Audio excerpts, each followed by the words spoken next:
Good evening, everybody, and welcome to Collegiate Preparatory High School at Northwestern in Midtown Detroit for Week 5 of the 2020 MHSAA football season and the Detroit Free Press Game of the Week. Tonight, two teams with an impressive season so far score off in a game they've been looking forward to since the start of the season. It's the Division III and IV DPS CD Football Championship game between the Detroit Southeastern Jungleers and the Detroit Central Trailblazers. I'm Alex Johnson, my partner tonight, Aaron Johnson. Both of these teams bring a lot of intensity on both sides of the ball, and when you see a matchup where both teams are very similar to each other, it will make the game very exciting to watch. Alex, there's no doubt this is going to be a good game between two undefeated teams that have done a phenomenal job on both ends of the field. Both these teams capable of explosive offensive performances, and these two teams have shown that their defense is as stingy as they come. Should be a great one tonight. Detroit Central won the toss. They have elected to defer, so the Jungleers of Detroit Southeastern will get the ball first. Returning at that time was the senior Casiris Crumsey of the Jungleers. And now we'll see their offense come out onto the field. They're led by their senior quarterback, LaRon Roseborough, who's been excellent so far for this team. Yeah, Alex, you're talking about a quarterback that is very much in control right now, leading the offense for this unit. He's had a phenomenal start to the year and is going to look to continue his type of production into today against a tough defense. Detroit Central Trailblazers have done really well defensively as a team this year. We'll talk about that more in just a second. As Roseborough is in the back. On his left is his running back, Deshaun Matthews. Getting ready to get the snap off. They're going to hand it off to Matthews to start the game. He's on the right side, gets past the first down and more, continuing down to the 40-yard line before he gets brought down in the back. Nice tackle by the senior linebacker, Jalen Strickland. Yeah, and that was a real nice run by number 4, Deshaun Matthews, a guy that's going to see a lot of touches today in this contest. As Central, goes and packs the box, not really spreading their defense out, and Matthews able to break out for a nice opening run to start off this contest here this evening. Had 15 carries for 241 yards and 2 touchdowns in their game last Friday night against Detroit Osborne, as Roseborough will give it to Matthews again. Stays on his feet after a couple tackles, lost the football, it's alive, stays in bounds. Looks like the Trailblazers have it. It looked like it was picked up by Anthony McCrary, the senior linebacker. And they're going to say that it's still Southeastern ball here. And it could be one of two reasons. One, a Southeastern player could have maybe fallen onto it. But two, Central was out of bounds, it looked like, when they touched the football. It looked like the legs were hanging out of bounds. So there could be one or two reasons why this football is going to remain with Southeastern. But that's a big break for this offense that on another nice run was about to give the ball away on a fumble and a turnover. You never want to commit, especially after a nice start to this contest on a good opening run from Matthews. But nonetheless, they're able to hold on to the football and their drive will continue. Ball placed at the spot of the fumble, so it'll be a first down. Roseborough is going to pass it for the first time, has a lot of pressure, has to circle it around there, looking to the back of the end zone. It's going to be incomplete. Intended receiver was the senior Marquise Dancy at 6 feet, 220 pounds.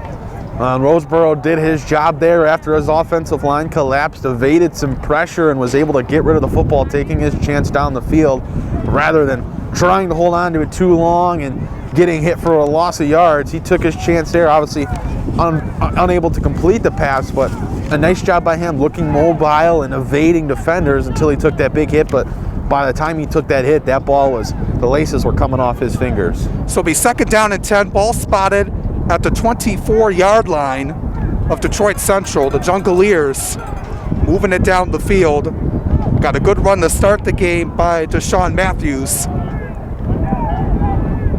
3 wide receivers to the left of Roseborough here on second down. Calls it off. Matthews has it.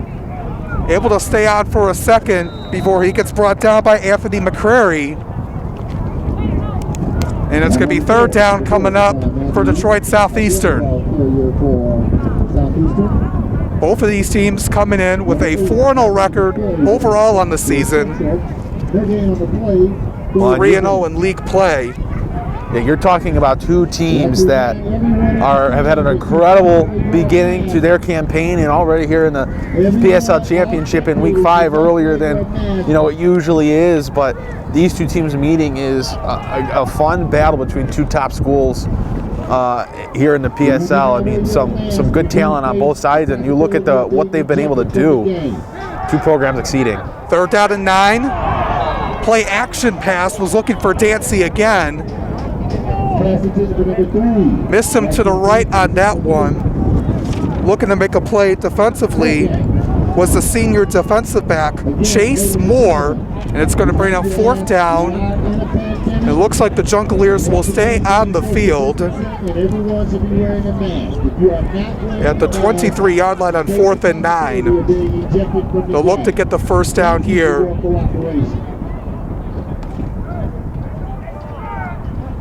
So 10 and 12 to go here in this opening quarter, the first drive of the game. The Jungleers have it on 4th and 9 at the Trailblazers' 23-yard line. Going to keep the offense out on the field. Well, one thing I like from Southeastern so far is they're mixing it up. They're running the football, but they're showing they're also willing to let Roseboro drop back and throw the football. Sure, they haven't completed a pass, but they're showing that they're comfortable throwing the football and mixing things up. Roseboro looking over to his left, looking deep into the end zone. It's going to be incomplete. Pass was intended to the senior wide receiver, Donald Eccles. And Detroit Southeastern will turn it over on downs. Yeah, and that was just an overthrown pass there by Roseboro as Eccles had his man beat in his route and was fading out to the deep side of the end zone, and Roseboro just overthrows it and it flies out of bounds and out of play, and it's a turnover on down for the Jungleers. And now we'll see what the Trailblazers offense will come out and do on their first opportunity of this evening's contest. So here come the Trailblazers right now, led by their senior quarterback, Elijah Granger, at 6'1", 180 pounds.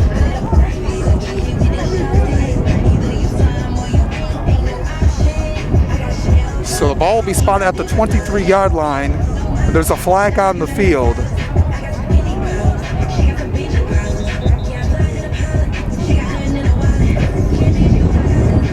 And looks like an official timeout.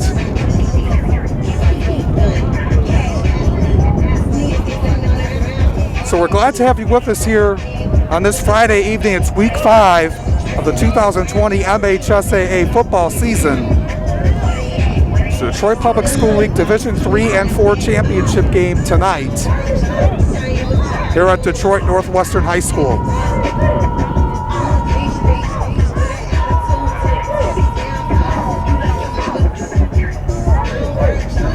First play, Granger. Scrambling, going to keep it for himself before he gets pushed out of bounds by a bunch of Jungleers.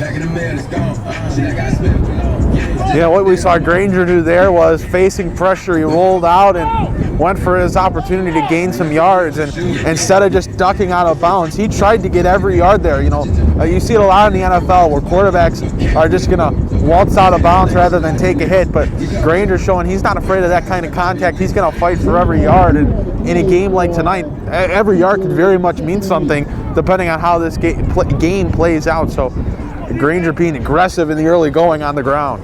Gain of 2 on the play, second down and 8 at the 25-yard line, 9 and 18 to go here in this first quarter. Granger in the shotgun formation, 3 wide receivers out. Steps back to throw. Has time. Now he's going to decide to keep it for himself. Looks like he may hold the line of scrimmage. That one's going to be incomplete. That was nearly intercepted.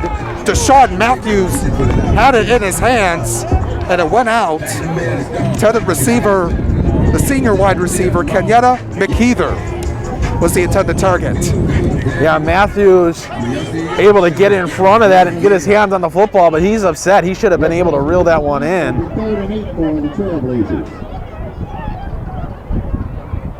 That very much could have been a turnover after Matthews almost committed one himself on Southeastern's first offensive possession of the game, where he almost fumbled the ball. Well, did fumble the ball, but luckily it stayed with Southeastern, and right there almost had an interception, but unable to keep it within his clutches.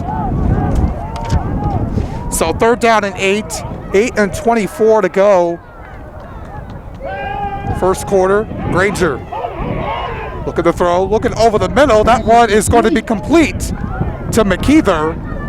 Nice gain of 15 by him, and it moves the chains. Well, and a nice job by the line there for this offense. They did a good job giving Granger time to drop back. He was patient. His receivers were able to run their routes, and he finds a man right down the middle for a first down. That's a perfect play if you are this team on the field right now, and just a phenomenal job by the line. And that line right there makes that entire play happen. Yes, Granger was able to throw the football, and yes, it was caught, but the line is what made that possible for the Trailblazers.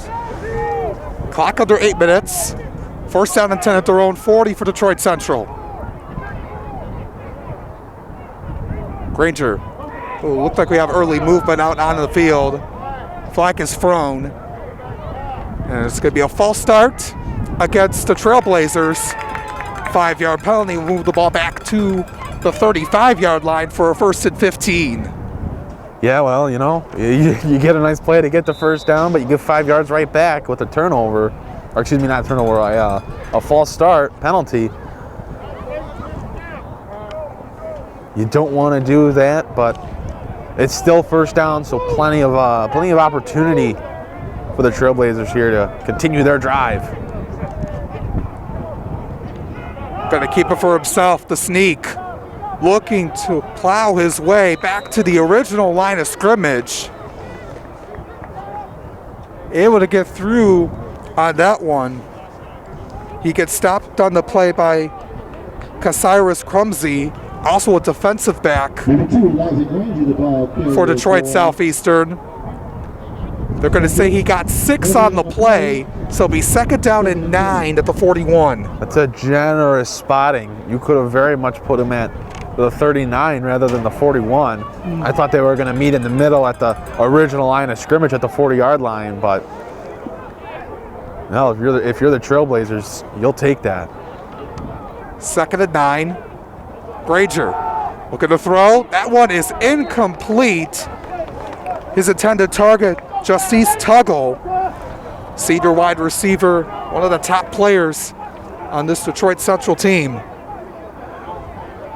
Yeah, and that's a pass that it was a little low, but Tuggle still should have been able to bring that one in. He had space to make that catch. He had time to make that catch, but just wasn't in the right position, didn't have his hands ready for it, didn't react quickly enough, and they're unable to bring that one in. So no score still here in the Detroit Public School League Championship. 3rd down and 9 from the 41-yard line. 6:38 to go here in the opening quarter. Granger going to throw it over to Tuggle. Has room. He gets past the first down, and he gets brought out of bounds near the Detroit Central sideline. Yeah, and right there, just a quick screen play for the offense, and Tuggle catches it and is able to manufacture yards for himself after the catch. He's able to work through that one with his first catch of the evening. He had 4 catches for 175 yards last week with 2 touchdowns against Detroit Northwestern. Ball spotted at the Jungleers 47 for a first down. They're going to run the ball for the first time here tonight. They're going to hand off to Chase Moore. He gets to the 30-yard line. Gets knocked down out of bounds. So a good gain of about 17 or so.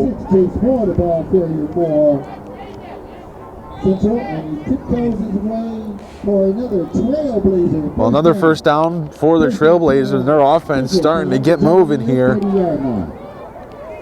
as they march their way down the field on their opening drive of this evening's contest. 1st and 10 at the 30-yard line. And it looks like we have a timeout on the field. It's going to be called by the Trailblazers with 5:59 to go here in this first quarter of play. It will be first down and 10 at the 30-yard line.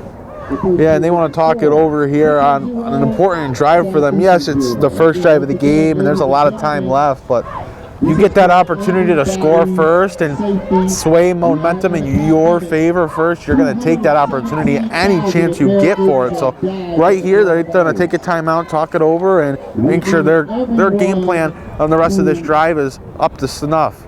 Yeah, absolutely. Tonight's Detroit Free Press Game of the Week is presented by Detroit Public Schools Community District. Every school day counts for our children's academic, social, and emotional development. Detroit Public Schools Community District is preparing students for their rise. They are safely providing face-to-face learning and online learning at home or in a learning center. Enroll today. Visit DetroitK12.org or call 313-240-4377. Remember, when students rise, we all rise. They're on first and 10. Granger's going to keep it for himself again. Going to have some room. Move it to the 15-yard line. Looking to get inside the 10. They're going to mark him out of bounds at about the 12-yard line. It was an excellent tackle by Donald Eccles. And I've been impressed with Granger. I mean, he had number 8, who also was in on that tackle, Karen Allen, tugging at that football for about 5 yards as he was being brought down. And Granger just held onto it. And as a quarterback, that is very, very impressive. You know, he's not a super big, super built kind of player. And he's able to hold on to that football being, you know, tackled by 2-3 players and Allen tugging at the ball. That's impressive stuff from Granger as he continues to look very comfortable moving on the ground. Ball spot at the 12 for a first and 10. Granger deciding here. Going to decide to throw it into the end zone. It's going to be caught by McEther, and it's a touchdown for Detroit Central. He was open on that right side, the far side of the end zone, able to make the play, and the Trailblazers strike first. Well, and it looked like Granger was going to be tackled. It looked like he was going to get sacked, but again, he shows his evasiveness, rolls out to the outside just a little bit and sees McKeever wide open on the right far side and hits him in the end zone for the first score of this contest. And those were the first points allowed by the Jungleers all season. Came in allowing no points at all. And the Trailblazers able to get on the board. Justice Tuggle going to attempt the extra point. They're going to fake it off. They're going to go in for 2 instead. As the holder, Chase Moore, just plowed his way into the end zone. Detroit Southeastern wasn't ready for that. And it's going to be 8-0 in favor of the Trailblazers. And a really nice start for Central in this contest. They come out and, you know, the defense is able to hold after giving up a couple big runs. And then the offense comes out on the field and they just look very comfortable as they make their march down the field. Granger looks very, you know, mobile and evasive under pressure, and it gets capped off with a nice touchdown pass to McKeever, and then the 2-point conversion is good, and it's an 8-0 lead in favor of the Trailblazers.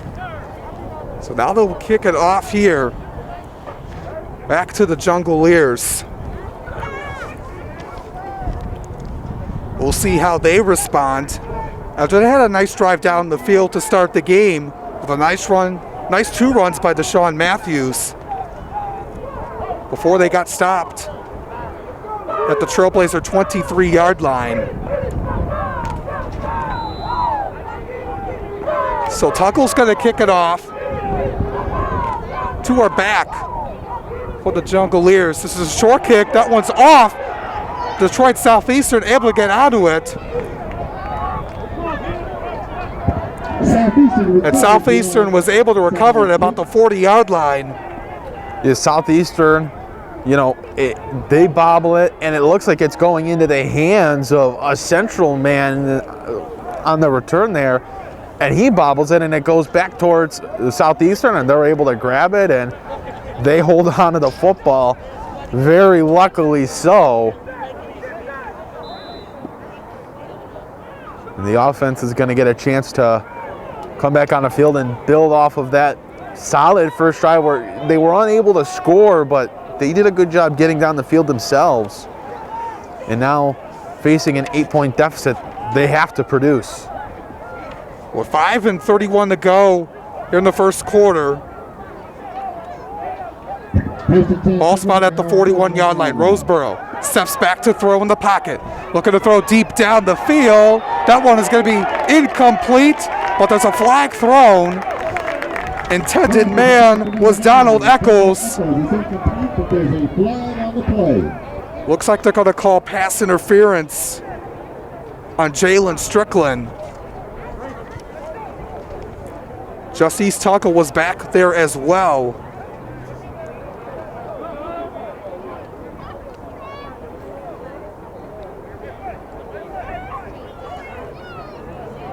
So we'll see what the ruling is. They're going to call pass interference on the Trailblazers. That's going to move the ball up 15 yards, and it's going to be an automatic first down.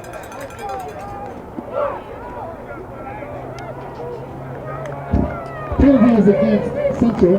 Pass interference. It'll be a 15-yard penalty and an automatic first down. Ball's going to be spotted at the Trailblazer 44-yard line with 5:25 to go here in the first. It's an 8-0 lead for Detroit Central over Detroit Southeastern in the Detroit Public School League Division 3-4 championship game.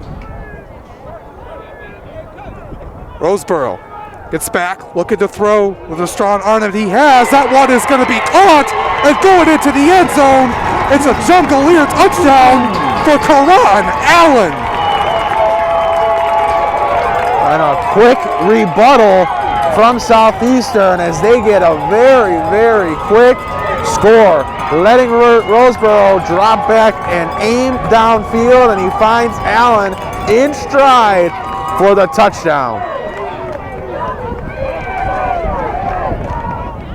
That was just a quick throw by Roseboro with the excellent strength that he has. And now looking to attempt the extra point. And now there's going to be an offsides call against the Trailblazers. Got to move it up half the distance to the goal. And I think there's some of the offense out on the field now to go for two. Yeah, they want to tie this game up with 5:16 to go in the first. So it's still early in the game. You don't want to not get that extra point, but if you're at the 1-yard line, you can try to just get yourself into the end zone. So they'll go for two here in this situation. Ball spotted at the 1 after the penalty. I formation here on this 2-point play. Roseboro going to give it to Matthews, lost the football, still on the ground, and the 2-point try is no good.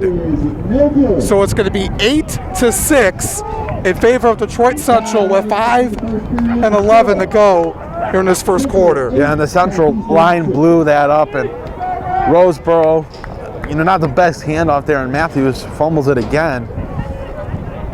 So if you're Detroit Central, you give up those 6 points rather quickly, but you'll be happy that you were able to hold off the 2-point conversion, and it's still, the score still is in favor of you. But a quick score, an emphatic score by Southeastern, and they're very much showing, hey, we are not going to get pushed around. You got to think, the first time you get scored on all year, it's week 5. You're going to take that a little bit harder. You're going to say, hey, who do you guys think you are? We don't let people score on us. And the offense comes out, and a lot of these guys are two-way players, and a quick response from them. This is showing that this is going to be a fun contest tonight. Still a lot of time left to play. Yeah, absolutely. Both of these teams winning their respectable divisions in the Detroit Public School League. What's at stake here tonight? The PSL Championship. Want to have that momentum for them of winning that honor, winning that trophy, heading into the playoffs in a few weeks. So Allen who got the touchdown, is going to kick it off. Back to return is Tuggle, as well as Strickland for the Trailblazers. Short kick down the field. That was McKeither in the back. Strickland was over where he caught the ball on the short kick. And Central recovers the onside kick. So the ball is going to be spotted at the 44-yard line of Detroit Central. It's going to be a first down. 5:07 to go in the first, up 8-6. Had an excellent drive with a touchdown from Granger to McKeever for 12 yards. Yeah, Granger was very, very impressive on the opening drive for this Central offense, and he's going to look to go right back to what he was doing. He's able to throw, he's able to scramble, he's able to run. The vocal point of the Trailblazers offense. And plays called dead prior to the snap.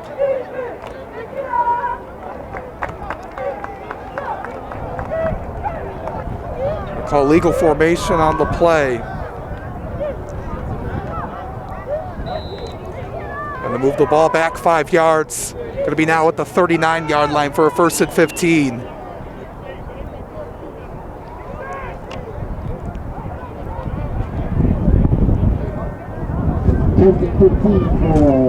Just going to step back to throw in the shotgun. Granger breaks through a sack, looking to go through, able to get back to the line of scrimmage, still losing, ball's loose again. Looks like the Juggaleers have it, and they do. And that's the risk you take when you're Granger and you're not willing to go down. You're going to fight for every yard. You take the risk of getting stripped, getting the ball knocked loose, and right there, the decision not to go down, to keep fighting for every yard, it hurts them as the ball gets knocked loose and Southeastern's able to recover it and their offense gets to head back out onto the field. So Granger was keeping it for himself. He's a guy that can run the ball with it as well, has good speed, but tried to do a little bit too much. He was getting out of the sack, didn't want to go down, but lost the football in the process. So now the Juggaleers will get it back. They're going to get it at their own 46, 4:54 remaining here in the opening quarter. One man in the back. And Roseboro is going to keep it on the play action. Looking down the field for Allen. Too far, incomplete. Desmond Dobson was in the backfield in the area. They thought they were going to give the ball off to Matthews, Detroit Central thought, but on the play action pass, you saw Roseboro have plenty of time in the pocket. He was looking to throw deep down the field, but just couldn't get Allen that time. Yeah, and this Southeastern offense showing that they're very, very willing to throw the football, getting creative on the play action there, and Roseboro continuing after his last drive on the field of taking deep shots down the field as he attempted one right again there, but this time overthrew him by a couple yards. 2nd and 10. Matthews will get the ball this time at midfield, stays in bounds, looking to get to the first down marker. He might be 1 yard short.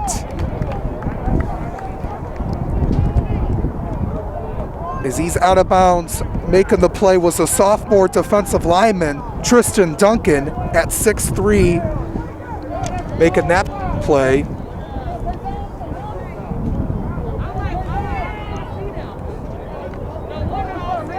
They're going to say he's 2 yards short. 3rd down and 2 at the Trailblazers 46. Approaching under 4 minutes to go. Roseboro's back in the shotgun formation. Gets it off. Matthews has it. And he's going to be short of the first down as he's brought down at the line of scrimmage by the junior defensive end, Tyler Kraft. Yeah, and a good job there by the defensive Central, getting to the line and meeting Matthews before he's able to gain any positive yardage, setting up a 4th down. So no gain on the play. It's still going to be 4th and 2, and they're going to go for it here. This is a manageable play. See if they can keep this drive going after forcing a fumble. Roseboro going to keep it this time. Ball's loose, still on the ground. It's going to be picked up on the play. Marquise Dancy. Everyone was looking around where the ball was. It was up for grabs. Dancy was able to get on it, and it moves the chains. Funny how that works. It looks like we were going to have another fumble recovery, this time in favor of Central, but it fumbles and continues to roll past the first down marker, and Southeastern able to grab it and pick up the ball, and they get the first down, and the offense gets to stay out on the field. It's funny how these kind of things tend to work.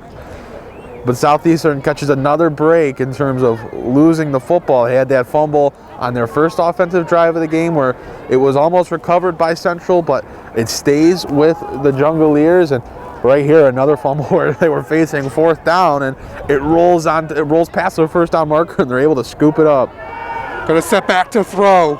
Roseboro, and is going to get brought down on the play. Ball's loose. We don't know if he's down. I don't know if he was down before the ball came out. And they're going to say Detroit Central football. The official near the Detroit Southeastern sideline pointed that way. It looked like he was down. I don't think he was, honestly. I don't think his knees ever touched the ground. I think that's the right call by the officials. So by all means, it looked like he had a pretty good angle of it. Now, to be fair, it also did take them a while to blow that play dead. So that looks like the right call to me. You know, we're not able to look up at a big screen and see the replay or anything like that to really confirm it. But in live action, I'm going to agree with the call made by the officials in this one. So Detroit Central will get the ball back right around midfield. Granger steps back to throw. Looking to the right side. That one is going to be caught by Tuggle. What a catch! He had to jump up in the air to make that play. Yeah, and they have Matthews on him. And Matthews is a little bit of a smaller defensive back, just at 5'10". And again, it looked like he had a good read on that football, but Tuggle has just got the size advantage where he's able to jump up and beat Matthews to that football, and he makes an amazing catch, bringing it in for a huge completion. 2:16 to go. That was a 35-yard completion. Granger, short pass over to McKeither, has room at the 10, 5 going into the end zone for a touchdown. It's another touchdown from Kenyatta McKeither. And McKeither has been the red zone target for Central in this contest. Granger giving him the ball there and letting McKeither play make for himself, gaining positive yardage and skating into the end zone. And Central able to extend their lead here with still 2 minutes left to play in the first quarter. He's been excellent so far as Detroit Central adds on to their lead. Coming off that momentum with the catch by Tuggle, so that's 2 plays. And the Trailblazers add on to this lead, looking to make it a 2-possession game with this extra point with Tuggle. Snap, kick is up, and it's going to be no good. They're going to say he just missed that one. So it's still a 1-possession game, 14-6 with 2 minutes to go here in this first quarter of play. And both sides have come out with a lot of intensity, a lot of energy. It's been fun so far. Yeah, well, you know, this has been a great game, Alex, but if you're Southeastern, who's down in this football game right now, 14-6, you have to look and say, we've had 3 fumbles in this game. We've been lucky enough to recover 2 of them, but we got to start doing a better job of holding on to the football. These kind of, those kind of issues, if they don't go away, it's going to be hard for them to beat this Central team with a defense as talented, as physical, as aggressive as the Trailblazers are. So they have to do a better job of protecting the football and protecting possessions and stop fumbling the ball. It really is as simple as that for their offense, because as long as they don't fumble the football, their offenses look really good. They're getting positive yardage. It just they get to a point where they fumble the football and their possession is dead. This one's going to be picked up this time by the Jungleers. There's a flag down in the back. That one was returned that time for Detroit Southeastern on the play. That was Jay-Sean Matthews, the sophomore, on the return. He's down at the 21-yard line. And they're going to call a face mask at the end of the play.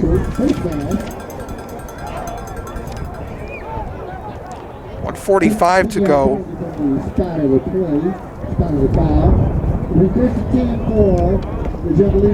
The Jungleers will get the ball at the 30-yard line for a 1st and 10.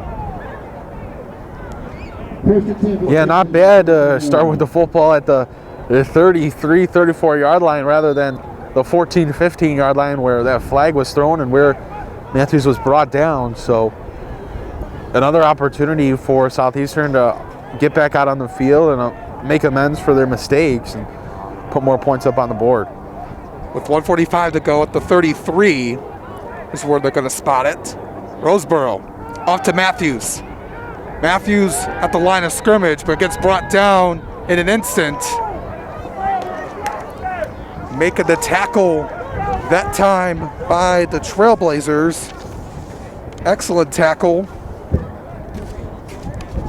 by Jordan Day, the senior defensive lineman. Matthews, the ball carrier for Southeastern. He's tackled by a wagon load of Trailblazer defenders. And Day at 6'6", 285 pounds. Was able to stop Matthews on that play. Under a minute to go. 2nd down and 12. He's looking to the left this time. Matthews looking to move over back to the line of scrimmage before he gets brought down by McKeither, as well as Anthony McCrary. Yeah, and Matthews not having the success on the ground that he had on the first drive of the game. But right there, able to get out to the outside and at least gain some positive yardage. And I think that's the big thing for him is his best runs have come when he's going far out to the outside. He's really spreading out rather than, trying to go up the middle or trying to find a gap on the short side. Him going out wide has opened up some of the run game for him. Those are where his best runs have come from. And if I am Southeastern, I'm continuing to put him in situations where he's running to the outside. Yeah, absolutely. They'll talk it over as we hit the end of the first quarter. It's a 14-6 lead for the Detroit Central Trailblazers over the Detroit Southeastern Jungleers in the Division III and IV DPSCD football championship game here at Detroit Collegiate Prep at Northwestern. Well, Alex, it's been a nice start for the Central Trailblazers. Elijah Granger, the quarterback, has had a nice game, and so has his top target, Kenyatta McKeever. He's got 2 touchdown receptions in this one. He's looked really good, and they've paced the offense for the Trailblazers as they lead 14-6. Yeah, absolutely, Aaron. This broadcast is brought to you by the Detroit Free Press, your flagship news and information source for sports in Michigan. The Free Press has launched a new digital subscription model, which gives high school sports fans exclusive access to Mick McCabe's weekly columns, rankings, and predictions. Your support will help the Free Press stream high school football games all season long. Subscribe today at freep.com for our latest promotional offer. Second quarter about to begin. 14-6 lead for Detroit Central over Detroit Southeastern.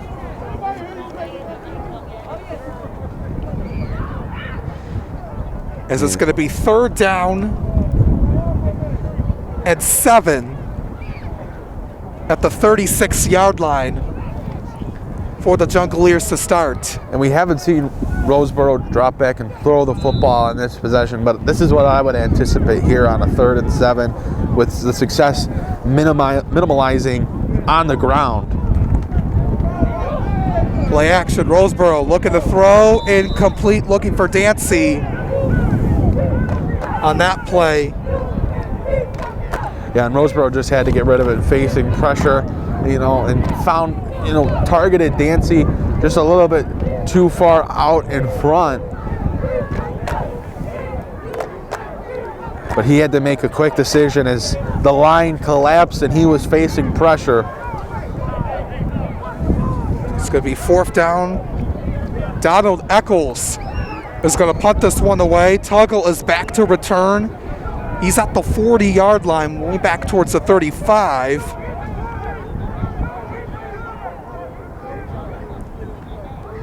Snap, he gets it off. Line drive, and that ball will go out of bounds. Looked like it was at the 38-yard line. That's where we're going to spot it. And that's where the Trailblazers will begin their next drive. Well, that's good field position for the Trailblazers, right near the 40-yard line of their own territory. But, this is an offense that has looked very, very comfortable in that first quarter. And if you're Southeastern, you had to be talking to the defense when they were off the field and when you had everyone, as you had both, the two-way players on the sideline after the end of the first quarter, before the start of the second quarter, you had to be talking about what you need to do as a team and as a defensive unit to slow down this offense that has had a ton of production in the first quarter. Absolutely, Aaron. As the Trailblazers get back to work, Southeastern looking to make some adjustments. Going to start the second quarter, miscommunication on the football and on the snap, as Granger is able to just get back to it. Not the way the Trailblazers wanted to start this possession. A huge loss of yards on a bad snap, mistimed. Granger wasn't even looking at his center when the snap was made. He was out looking to his right, looking at what appeared to be one of his wide receivers. So a bad snap and a huge loss of yards for the Trailblazers to begin their drive. That's going to be a loss of 13 after that miscommunication play. So it's going to be 2nd down and very long, 2nd and 23. A minute into the second quarter of play.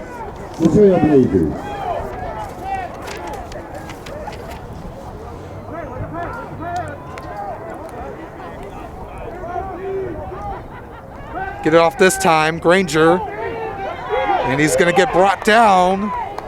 And he will get brought down officially. Making the sack on the play was the senior linebacker, Brett Brown. At 5'11", 195 pounds, he got to Granger, and it will just take him down.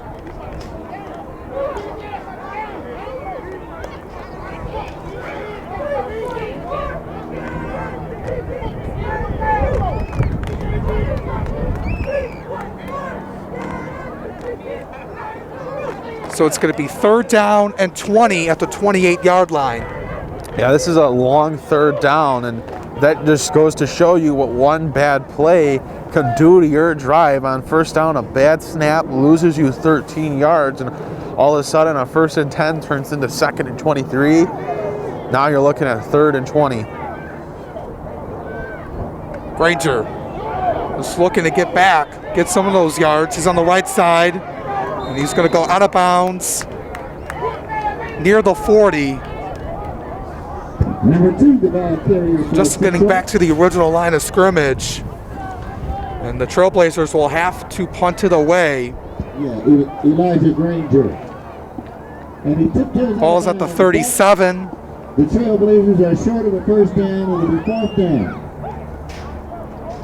Yeah, not the drive that the Trailblazers were hoping for after the success that the offense had in the first quarter.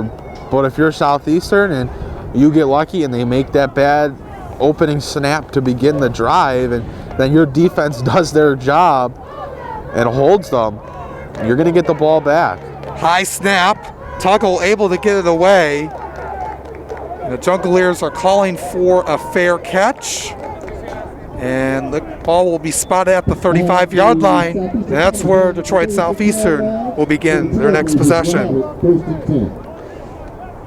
Looking at some other games going around the state happening tonight about an hour or so. Grosse Pointe South and Sterling Heights Stevenson. It's a big game out in Macomb County. Other games around the area, Livonia Franklin taking on Belleville. Big rivalry in Livonia, Livonia Stevenson, Livonia Churchill. Then out in Oakland County, Rochester, Adams, West Bloomfield, Birmingham, Seaholm, and Clarkson, just to name a few games over in that area. A lot of good action here in week 5. Yeah, definitely. You got a lot of games to keep an eye on. Now you mentioned the Livonia contest. Dakota and Romeo game should be a great game, as should Eisenhower and Chippewa Valley. So here on 1st and 10, making the play, Matthews. He gets brought down near midfield after a nice run, stopping him in the back for Detroit Central. Making a tackle on the leg was Desmond Dobson. And again, Matthews able to break out to the outside, and he moves the chains on 1st down. You can see how much they like to involve him in the offense. He's going to get a lot of touches in the backfield, and you know, as a smaller guy, they're going to let him use his speed and agility to try to outpace the defensive backs and the defensive line. 1st down and 10 at midfield. Matthews has it again. On his left. Looks to stay inbounds before he gets pushed out of bounds by Granger. Granger's also a defensive back, as he's a two-way player for this Trailblazers team.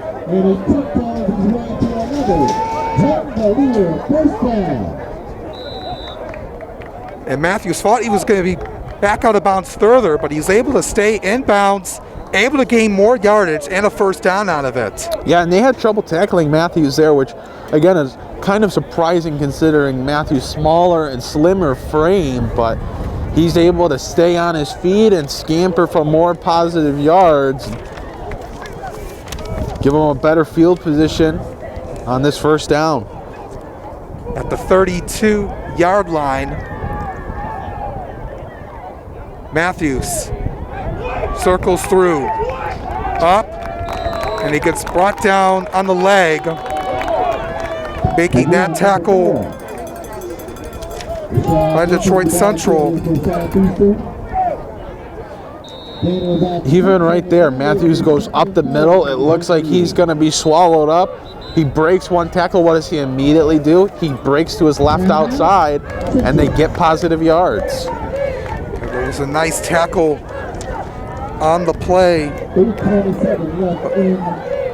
by McKeever, as Detroit Central will use another timeout. They only have one timeout remaining, 8:27 to go here in this 1st half. It's a 14-6 lead for the Trailblazers over the Jungleers. Yeah, and with the way that this offense is moving for Southeastern, you have to think that's a smart timeout by Central, to where they're going to be able to talk things over, get the defense a minute to rest, and just kind of collect their thoughts, collect their breath. And now they get a chance to talk about how they wanted to try to stop this 5'10" speed demon that is Matthews. Yeah, he's been hard to stop, able to get more yardage after being brought down initially, but able to stay on.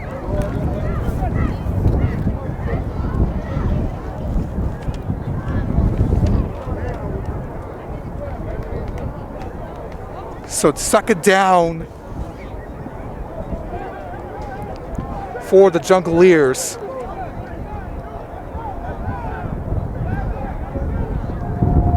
Second down and 5 at the 27. They're going to give it to Brett Brown. He gets his first touch. He's also a running back. We're giving Matthews a breather. He comes back out for this play on 3rd down after a gain of 2. A change of pace touch. You give it to a bigger guy that you're probably more comfortable sending up the middle.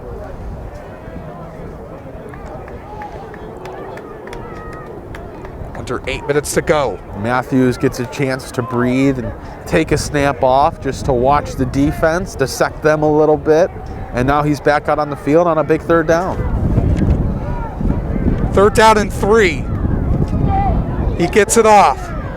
He's brought down, he's going to be back. Detroit Central is ready that time. A swarm of Trailblazers got to him for a big loss, and it's going to be a 4th down. Yeah, and Granger rising up on the edge there rather than sitting back, and he gets to Matthews and forces him down for the 4th down stop. And now Southeastern has a decision to make. Do they want to keep their offense out on the field, or do they want to try to kick a field goal? I would imagine they'll keep the offense out here, considering where they're at on the field. But it's 4th down and 8. The Jungleers will call a timeout with 7:13 remaining here in this first half. 14-6 lead for Detroit Central over Detroit Southeastern. Just like to mention again, tonight's Detroit Free Press Game of the Week is presented by Detroit Public Schools Community District. Every school day counts for our children's academic, social, and emotional development. Detroit Public Schools Community District is preparing students for their rise and is simply providing face-to-face learning and online learning at home or in a learning center. Enroll today. Visit DetroitK12.org or call 313-240-4377. Remember, when students rise, we all rise. Make sure you're with us here tomorrow. We'll be back here at Detroit Northwestern tomorrow for the Division I and II Detroit Public School League Championship game between Detroit Martin Luther King and Detroit Cass Tech at noon, right back here at Detroit Northwestern. Should be another exciting game. Well, and they had an incredible matchup in Week 1, which we were able to cover to begin the season. You're expecting a very similar game between two phenomenal teams. It's always an exciting game between those two programs. Happy to be back with them for the championship game tomorrow. Roseboro will throw it here on 4th down, making the play and making it into the end zone. It is a touchdown for Donald Eccles. It looks like they spotted him short. I don't think that's a touchdown. We'll see what they call it though. Eccles, did he step out of bounds?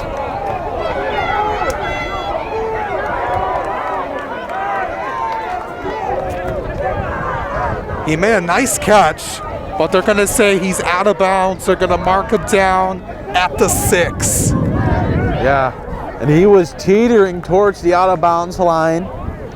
So it was a close play that the refs had a much better angle on than anyone else here, as they're right up there on the field. So it's going to be 1st and goal at the 6. 7:05 remaining after that catch by Eccles.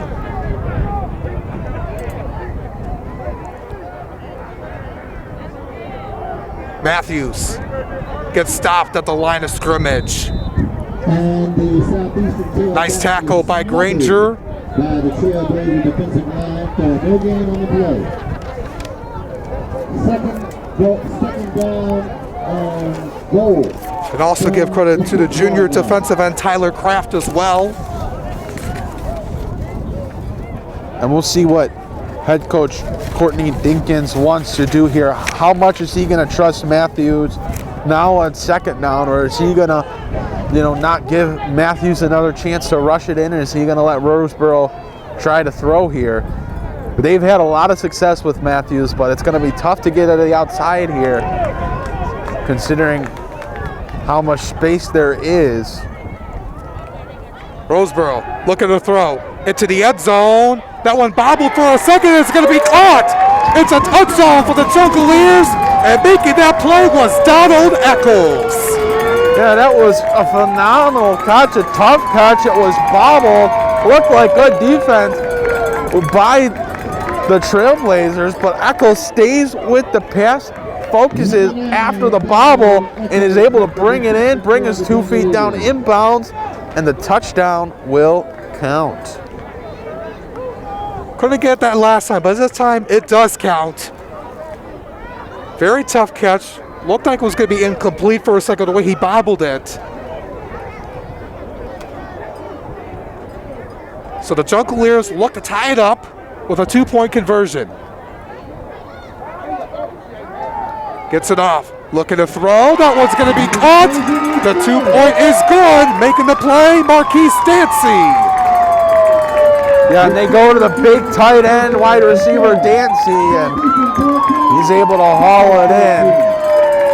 That's a big, big drive by Southeastern. They get the touchdown and then the 2-point conversion, and all of a sudden, this thing is tied up. Yeah, a little over 6 minutes to go here in this first half. All knotted up at 14 apiece. Here in this Detroit Public School Communities District Division III and IV championship game.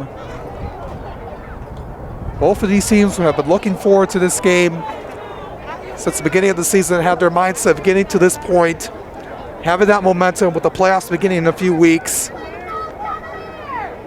Having a game like this on your resume and on your schedule to prepare yourself for the playoffs, because anything can happen from that point on. Oh, absolutely. I mean, every game, especially in a year like this, is incredibly important. You get to learn a lot about your team on a weekly basis in a shorter, more compact season. And for both these teams, when you've been blowing out your opponents, you need to start playing teams that are closer to your competition and skill level. And I think that's what we're seeing here today. And it's been a feel-out process for both sides, as this is really, for both teams, their first time seeing a team that was very, very similar to them in terms of skill. And the kick will go out of bounds. Ball will be spotted at the 35-yard line. With the kick going out of bounds, the Trailblazers will get back to work on offense. 6 minutes to go in this first half.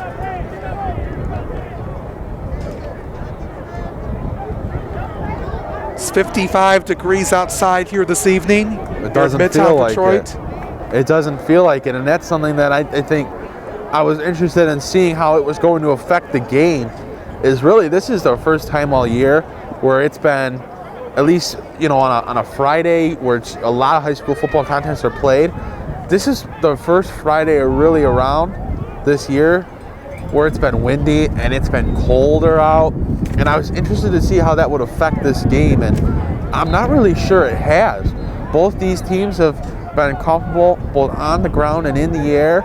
You know, we haven't seen the wind, you know, stopping the football and, you know, really playing a factor. So,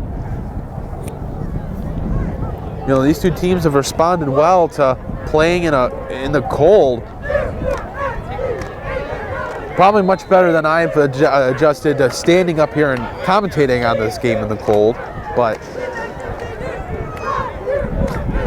well, it's cold outside, but it's better than rain. As they're going to retry the kick, Allen is going to send it back off. This is McKeever returning. He's at the 35, and he gets brought down on the play, making the play. Jay-Sean Matthews, a sophomore. A flag comes down right at the end of the play. They'll say it was an illegal tackle by Jay-Sean Matthews.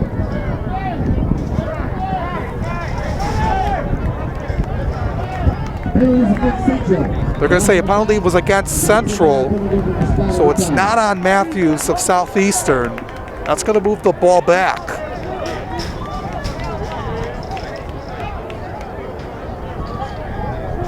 Ball's going to be spotted at the 27 for a 1st and 10 for the Trailblazers.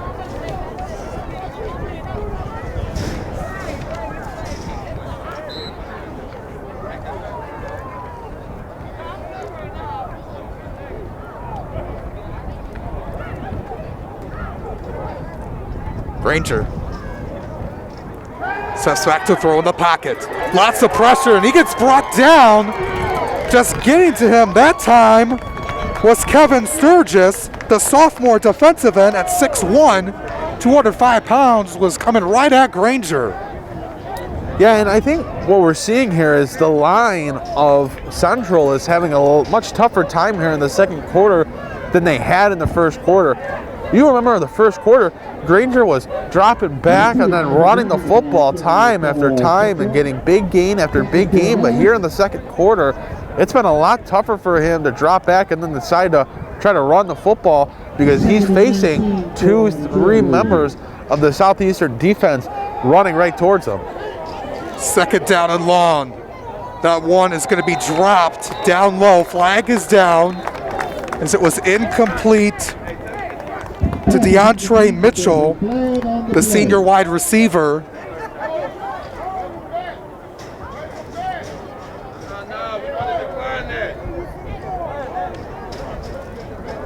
We'll see what the call is. They're going to say 12 men on the field for Detroit Central, but Southeastern will decline the penalty. Smart decision to decline it there. You'll definitely take third down rather than second down and give them another chance.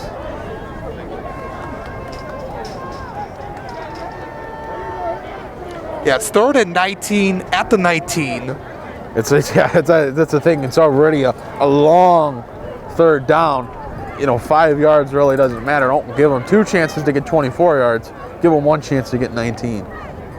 3 wide receivers to the left of Granger. Gonna throw. Has to throw. He can't. It's another sack.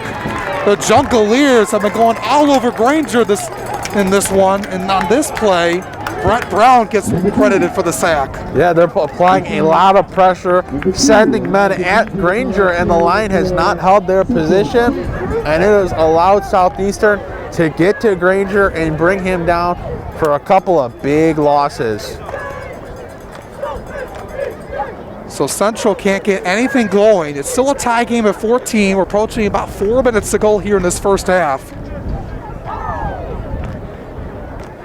Tuckle's going to punt this one away. One man back to return for Southeastern. That's Casiris Crumsey. Tuckle gets it off. This one's high. It's going to drop down. Let's move back a little bit closer. Get the Southeastern bounce.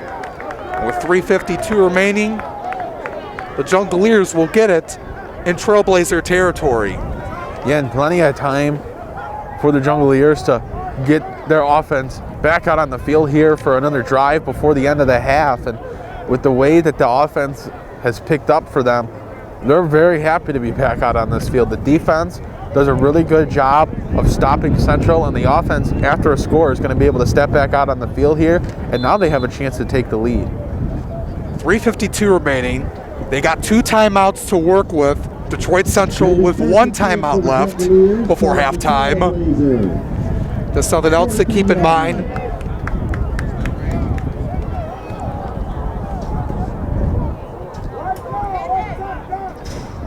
Well, he's playing the formation with Matthews only in the back. Decides to throw. Roseboro looks, throws, and that one is going to be nearly intercepted. Tuckle almost had that one. When I don't know why he only decided to go up with one hand to try to bring that in. I mean, he wasn't facing any pressure, wasn't being tugged on. That should have been a very easy pickoff, and it should be Central ball right now. But they're not going to get that interception because for some reason Tuggle goes up with one arm instead of 2, and he only bobbles it, deflects it, and it's not able to be brought in by anyone else, and it drops down for an incomplete pass rather than an interception, and in Central ball with 3:44 left to play here in half number 1. Second down, play action again, fakes it, gonna get it off to Eccles, brought down by McKeither at the 36-yard line. It's gonna be third down, a manageable third down for the Jungleers. It's gonna be third down and 3. With the clock still running at 3:20 to go.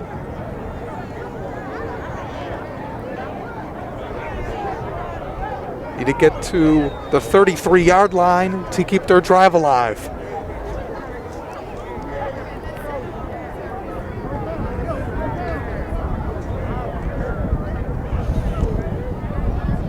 Roseboro calling the play. Gets it off. Gives it to Matthews. was looking to just hand it to him, like take it. He will, right up the middle, first down.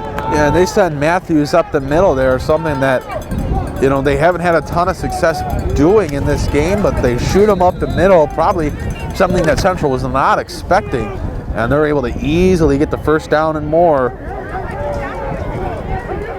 That was a good 7-yard gain by Matthews on that play. Clock still running at 2:36.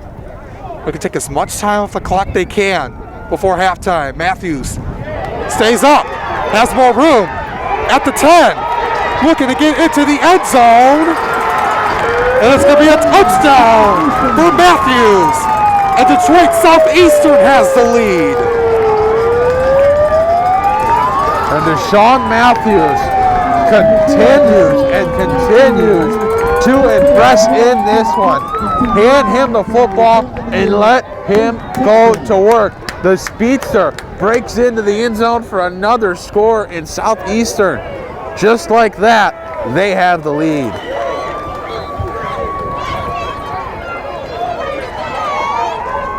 They really needed that one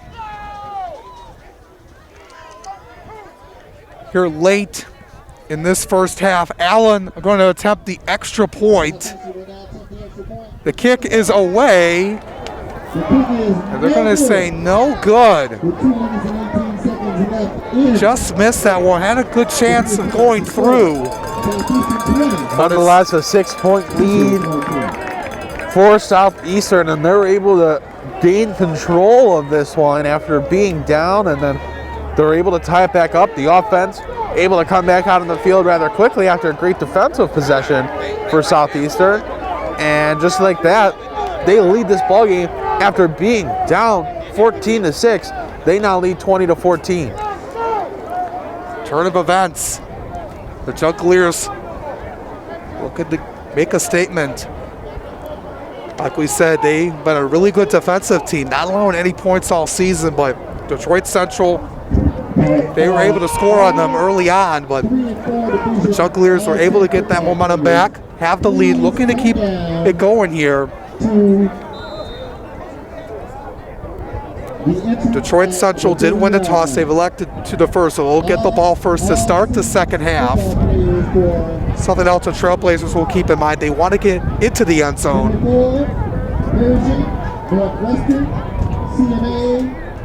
And the kick all the way back into the end zone, and it's going to be a touchback. It's a nice kick by Allen, and Tuggle just let that one go into the end zone. Let's start the ball at the 20-yard line. Yeah, and 2 minutes left for Central. They only have one timeout to work with here, so they're up against the wall to make their drive rather quick. It's going to have to be a pretty quality level drive for them to score here before the end of the half, and that's going to take Granger being able to have time to make a decision with the football, whether he's going to drop back and throw or he's going to keep it himself and run. They'll have to throw it to no huddle. And prior to the snap, they have a flag. Looks like it's going to be a false start call against Central. It's the official right at the line of scrimmage made that play.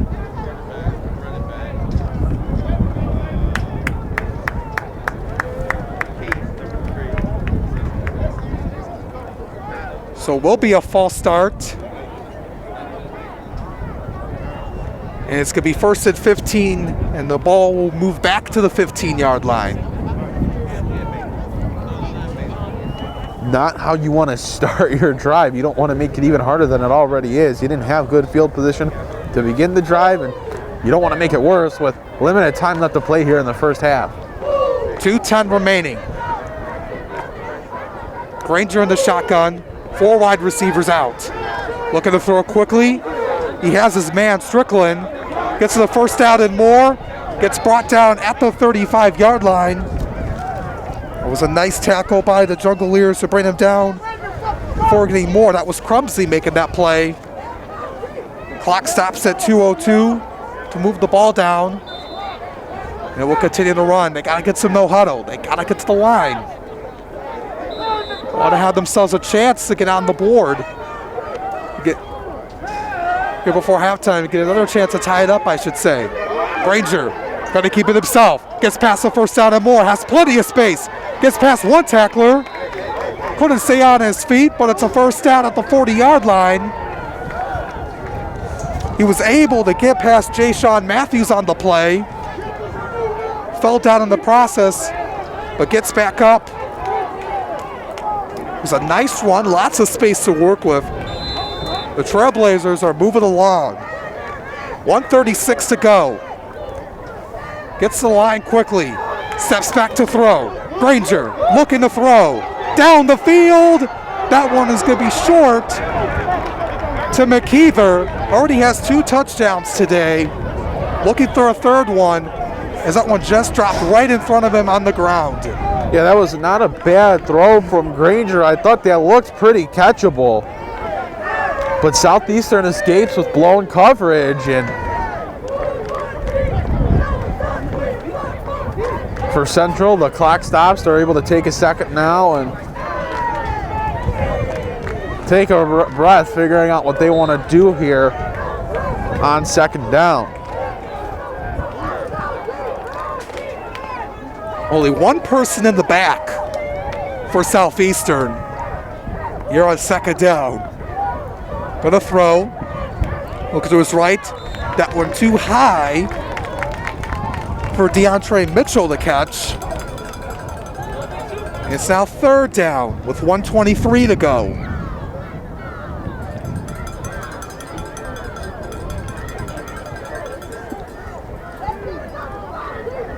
But if you're Southeastern, you're doing what you need to do right now.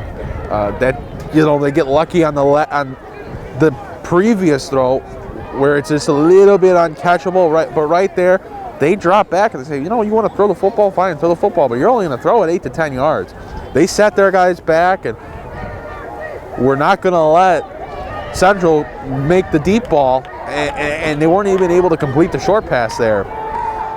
Granger, plenty of time, looking to throw over the middle. McKeither was the intended target. Couldn't get to him. Fourth down coming up. Hey, Jim, tell him to watch the wheel route.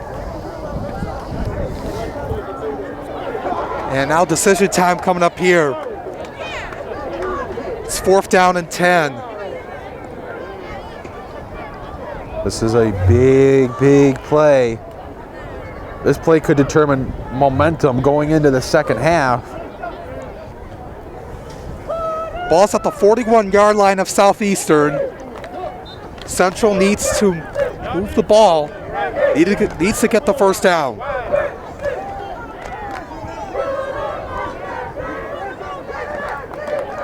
$1:19 to go before halftime. That's a lot of time. Granger looking to throw softly over. Incomplete, looking for Mitchell. Southeastern made a defensive play.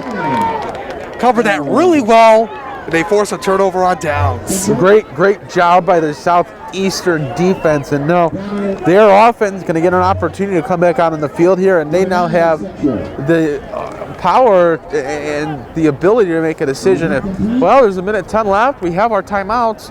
We could try to get down the field here, or they can decide to just, run the clock down and go into the half with the lead. But a very big defensive stand for them.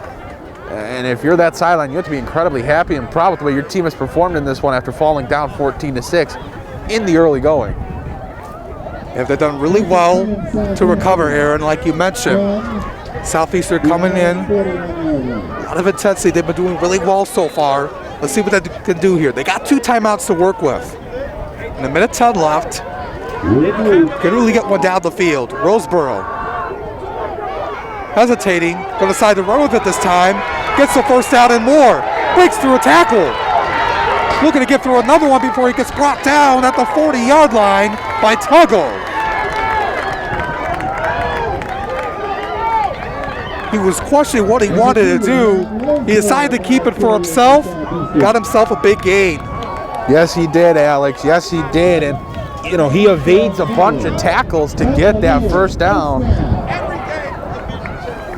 Collects it 43 seconds. Not a lot of time left. Roseboro gets it off. Going to run with it again. Gets the first down again and more. Open space, slides down with 28 seconds. And it looks like a timeout will be called by the Jungleers. Their second timeout of the half.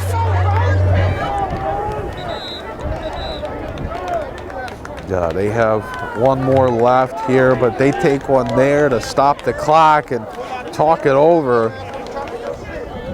Roseboro able to escape and evade some tackles and gain some big yards on this bang drive for the Jungleers, and they're pursuing another score here before the end of the first half, and very much in the territory of doing so.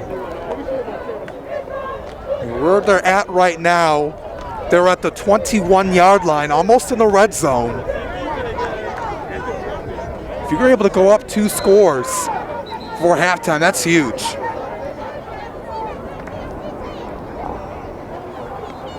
Because you're able to have a little bit of breathing room going into the second half, even though Detroit Central does get the football to start the second half. But still, if you're able to capitalize here, changes what? It changes what both sides want to do in the second half. Well, absolutely. It changes the complexion of this ball game. You're able to go up 2 scores. First down and 10, looking to throw deep. Roseboro, that one is going to be in and out of the hands of McKeither. Wanted to pick that one off in the end zone. Stops the clock. Eccles was the intended receiver. And he was very close to picking that one off. It went in and out of his hands. Instead, it's second down and 10, 21 seconds left. It's a 20-14 lead for Detroit Southeastern over Detroit Central here in the Division III-4 DPS-CD championship game.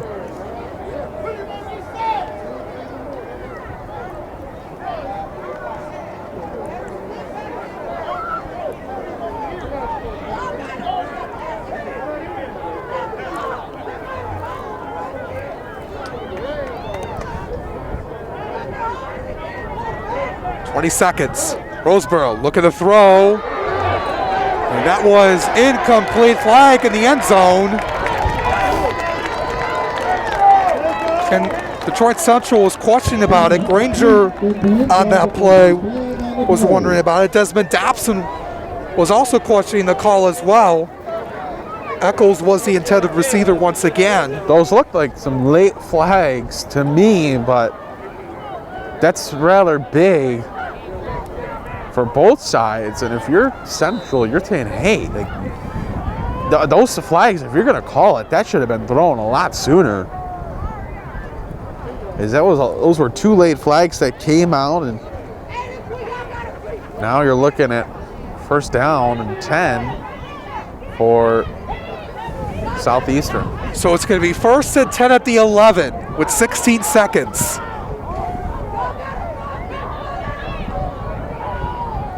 Stops the clock. One timeout left for Southeastern. Roseboro, lots of time, looking to throw. That one is going to be caught. Making the play was Crumsey. 8 seconds left. Yeah, he was open, but Roseboro just threw it a little bit too far behind him. He had to come back out of the end zone to make that catch, and stumbles to the ground, unable to get in to the red turf. Ball's at the 4-yard line. So it's second and 3. We can get at the 1, but you really want to get into the end zone. So second and goal, if you want to put that in the minds of Detroit Southeastern, they're thinking they need to get into the end zone. Absolutely. That's the only goal you have right now is we're going to end this half with another 6, 7, 8 points up on the board, or probably going to end up with 0 points, you know? So 3 yards out, and you're probably kicking yourselves if you're Roseboro for throwing that pass a little bit too far behind his wide receiver. But you got to go back out here and say, hey, these 3 yards, they're very attainable. We have the defense on their heels right now. let's go into the half and really take control. Ball's at the 4. 2nd and goal. Only 8 seconds left. You got to be quick here to make a play. You don't want to take too much time off the clock. No timeouts. Roseboro decide to run it. Has space. The flag is down. He's in the end zone. We'll see what the flag is. So hold on a second. We have a flag at about the 5-yard line. There's 3 seconds on the clock. And they're going to pick up the flag, and it's going to be a touchdown for LaRon Roseboro on the 4-yard keeper.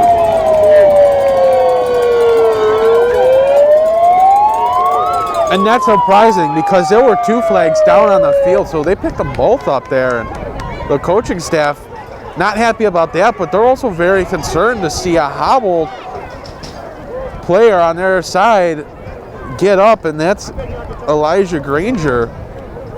And we got a late flag, another flag. Looked like it's going to be unsportsmanlike conduct for Detroit Central on their bench for arguing with the call. Yeah, and they were not happy once they saw those flags get picked up.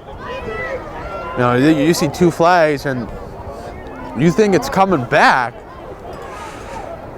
So rightfully so, they're very upset with this. We'll see if that penalty will get enforced on the kickoff. I think that's going to be the case. 15-yard penalty on the kickoff. They're going to go for 2, looking to make it a 14-point game. I formation with 3 seconds left.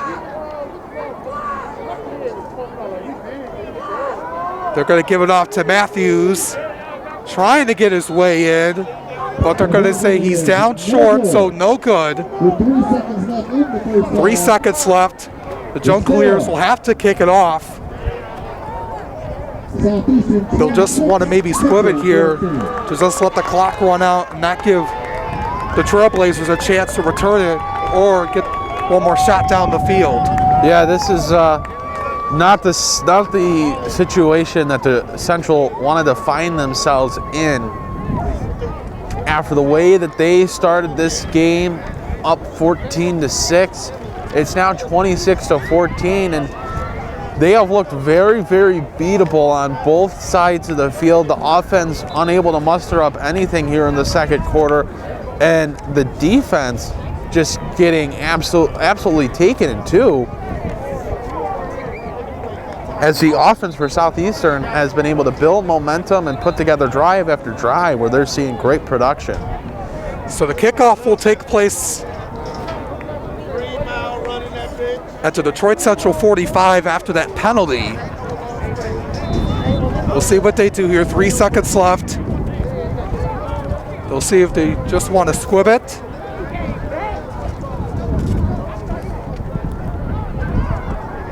Allen will kick it off.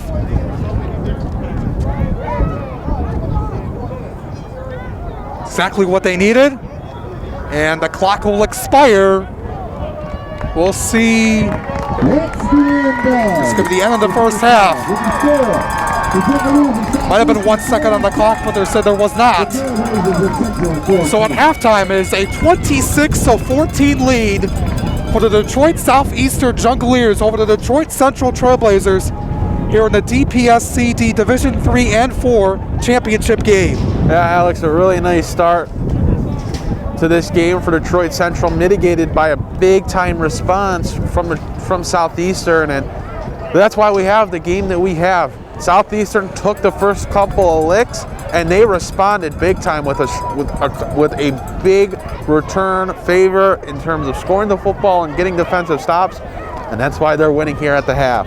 Yeah, absolutely. Both teams will talk it over here in the second half. Our Diamond Elite sponsor is Detroit Public Schools Community District. Our children need to be in school, as every school day counts for their academic, social, and emotional development. Detroit Public Schools Community District is preparing students for their rise and has implemented a safe return with options to meet the needs of our families, including face-to-face learning and online learning at home or in a learning center. The DPSCD team has been working hard to serve families during this difficult time and remains focused on providing outstanding academic, arts, and athletic programs and exceptional student education services. Please join us in thanking DPSCD teachers and staff in preparing for your child's rise to build a stronger Detroit. Enroll your child at Detroit Public Schools Community District by visiting DetroitK12.org or calling 313-240-4377.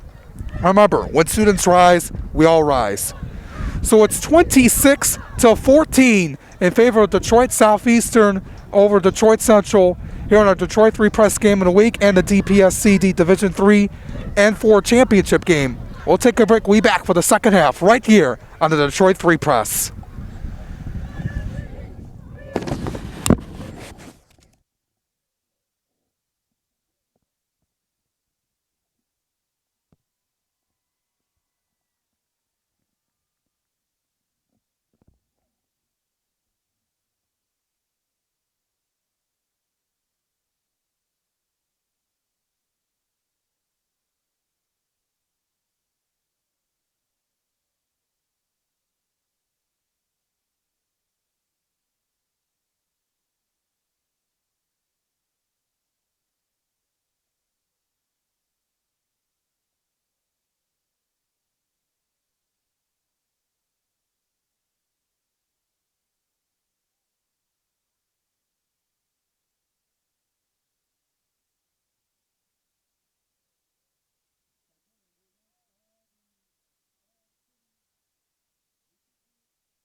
And welcome back, everybody, to Detroit Collegiate Prep at Northwestern High School. Here for the Detroit Public School League Division III-4 championship game. It was a 26-14 lead for the Jungleers of Detroit Southeastern over the Trailblazers of Detroit Central. Alex Johnson and Aaron Johnson with you, getting ready to start off the second half as Detroit Central will get the ball first. It's going to be returned by Justice Tuggle. He has some space. Open field. He's at the 30. He's going to the 20. He's going to go all the way into the end zone for a touchdown. What a way to start the second half for the Trailblazers. Justice Tuggle flew everyone down the field. He just flew everyone by. Well, and it was imperative for Central to come out here to start the second half off, and look like they belong. And they showed they belonged right there. A quick score, the quickest score you're gonna get right off the kick return. They're able to put 6 more up on the board, a chance to put 7 or 8, and that's a big time response after a very poor second quarter performance where Southeastern was able to take a 26-14 lead after trailing 14-6. So a big response here to start off the third quarter and second half from Central.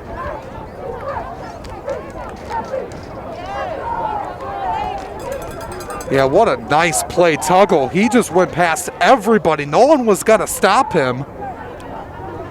And he's the guy that is going to take the extra point, but he's the guy that many colleges, as many offers looking at it, is they're going to fake this out here on a low snap. Tuggle's going to keep it himself, looking to get it to the end zone, circling through, and it's a 2-point conversion. And I have no idea how he got into the end zone there. He was surrounded by 6 or so defenders, but no one went and swallowed him up, and he just kind of scampered into the end zone to get the 2-point conversion and make it a 4-point game. Yeah, looking at it, what he said, he has those abilities. He's able to speed. And he has a lot of athleticism as well. Like what he did there, just moving through everybody, making that circle in his way for that 2-point conversion. With the many Division II schools looking at him, including Wayne State just around here, Northwood, Saginaw Valley State. There's also some other schools, Division III in Albion and NAIA school, Lawrence Tech, just to name a few. Could be a very good and a reliable piece to any of those teams next season. Absolutely. I mean, you're talking about a very athletic young football player who shows that he's very, very versatile. He can do a lot of different things. And if you're any school, you like him and you're excited about him and you want to be able to bring him into your program. He's going to kick this off on a line drive. It's going to be caught by Crumsey. He's at the 35, going to be brought out of bounds near the 40-yard line as Dobson was able to make the tackle. So it's a 26-22 game after the Trailblazers got on the board with a kick return to start by Tuggle. And now we'll see the Southeastern offense step out onto the field after they rattled off 20 straight points in the second quarter to take the lead. Now their offense gets to go back out there and look to continue and build upon the success that they had in the second.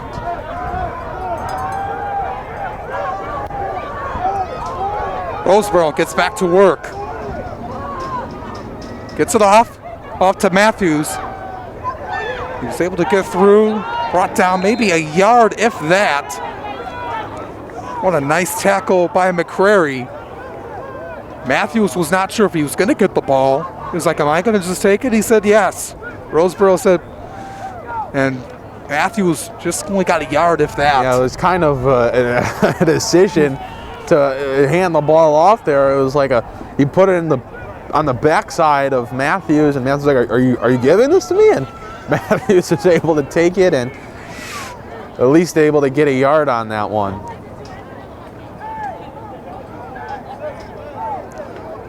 So 2nd down and 8 at the 41. He's in the backfield. He's going to get it this time.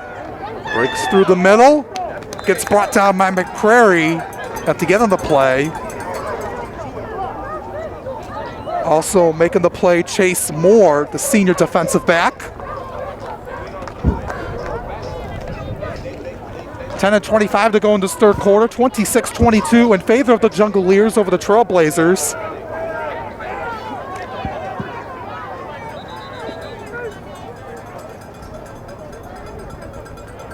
It's getting the sunset down here in Midtown Detroit. Yeah, it's a little cold, a little windy, but other than that, you know, it's a nice evening for some great football, and this has been a great game.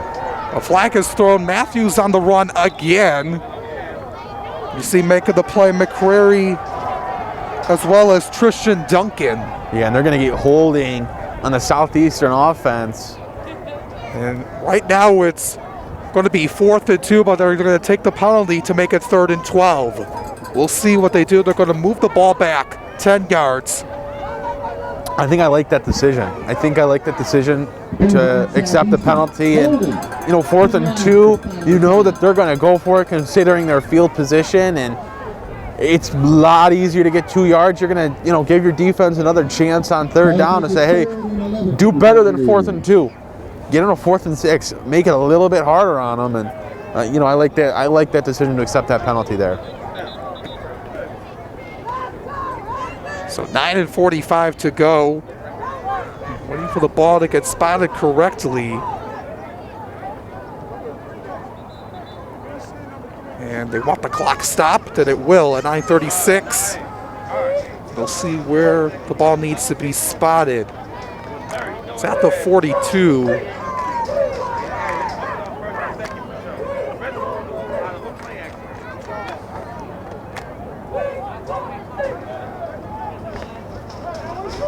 They're going to move it back. It should be a 10-yard penalty. Only pushed it back 5. So it's 3rd down and 12 at the 38-yard line.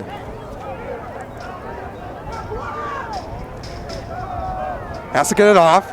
Lots of pressure. Roseboro has to get it away. And in and out of his hands of Crumsey. Pass is incomplete. That'll bring up 4th down. And it's going to bring up 4th down and 12. And the Trailblazers will get the ball back. And he had it, but he just couldn't hold onto it. He went down to the ground to get it on his knees and just kind of rolled through and lost it out of his hands. Looked like he was almost going to be able to hold it in between his legs, but dropped out, and now it's 4th down and 12. After almost being, again, you're looking at if he would have made that catch, a 4th and 1, a 4th and 2. Instead, it's going to be a punting situation.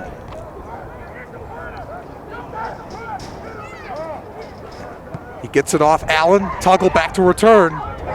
Has to be careful because he had that kick return to start the half. But he gets brought down this time at the 42-yard line. A tackle there by the junior cornerback, Chris Harden. And this is going to be a big possession for the Central offense after the problems that they had in the 2nd quarter, specifically the offensive line collapsing time after time and letting Granger get hit by the defense of Southeastern. It's important for this offense to come back out and do a better job protecting and giving time to Granger, allowing him to make a decision whether to take a shot to one of his receivers or keep the ball and run it on the ground. We'll see what adjustments were made at the halftime break. Because they really, right now, down by 4. Want to get yourself back into position to take the lead, as they had the lead for most of the first half. Ball's at the 37, and back a few yards for a 1st and 10. Granger questioning what he wanted to do. He gets sacked. Looked like he was going to pass it there. He was in the shotgun formation, was looking to see if anybody was open. Only looked for like a second or two. Said, I'm just going to take this off. I have nowhere to go. Here come the Jongleurs coming right at him. And that's what they did in the entire second corner. That defensive line did a phenomenal job. And it's not like they packed the box and sent 2-3 extra guys at the line to put pressure on Granger. It was the defensive line, a 3-4 man front, doing their job and getting to the quarterback, applying pressure, and they have certainly done that in the second quarter. And they come out here and on the first snap of the second half for the Central offense, they're right back at Granger, wrapping him up for a loss of yards. Second down and 18. Granger, he's going to get sacked again. He gets brought down on the play. What a nice sack by Brett Brown. And also Kevin Sturgis making the play as well. And if you are the offensive line for Central, you have to look and say, we have to do a better job. We have to hold our ground. We cannot collapse at the snap of the football. That's exactly what is happening right now. The ball is being snapped and the line just evaporates. It's like in Avengers, in oh my gosh, Infinity War, where Thanos snaps the gauntlet and everyone turns into dust. That's what's happening to this offensive line of Detroit Central. Yeah, they're facing a third and very long. Have to take a timeout early on. 7:42 to go here in this third quarter of play. Not the start they were looking for, even though they had the touchdown that started off on the return by Tuggle. But not something they wanted to come out here on their first possession. Just like to mention that tonight's Detroit Free Press Game of the Week is presented by Detroit Public Schools Community District. Every school day counts for our children's academic, social, and emotional development. Detroit Public Schools Community District is to prepare students for their rise and is safely providing face-to-face learning and online learning at home or in a learning center. Enroll today. Visit DetroitK12.org or call 313-240-4377. Remember, when students rise, we all rise. Third down and long. Granger, ball is loose. It's picked up by the Jongleurs. They're looking to return it inside the 5. Heads up play. They got it out of Granger's hands. And go ahead. That was a sophomore Terrence Hayes taking it out of Granger's hands and returning it. How about this defense, Alex? I mean, what an incredibly impressive performance after this looked like it was going to be a shootout where every possession was going to be a score. This defense for Southeastern has buckled down in this game and has done a phenomenal job. Right there, they forced another turnover. Again, applying pressure to Granger because, again, the line doesn't do their job and hold their position at the line of scrimmage, and it results in Granger trying to get rid of the football, but the defense gets their arms up, they swat at the ball, and it ends up being a fumble that they recover, and they're 2 yards out of the end zone here, looking to put up another 6. Their goal line I formation here on 1st and goal. They're going to hand it off into the end zone, and it is a touchdown for the Jongleurs. What a nice play, getting it into the end zone. That time was the fullback, Isaiah Clemens, plowing his way in to add on to this Jongleur lead. It's now 10 with 7:27 to go in the third. Yeah, they made it look way too easy right there. This team looking really good right now.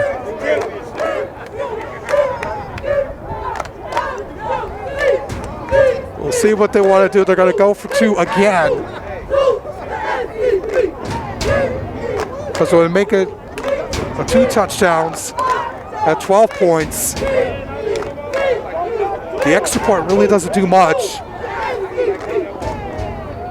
So they're going to go for 2.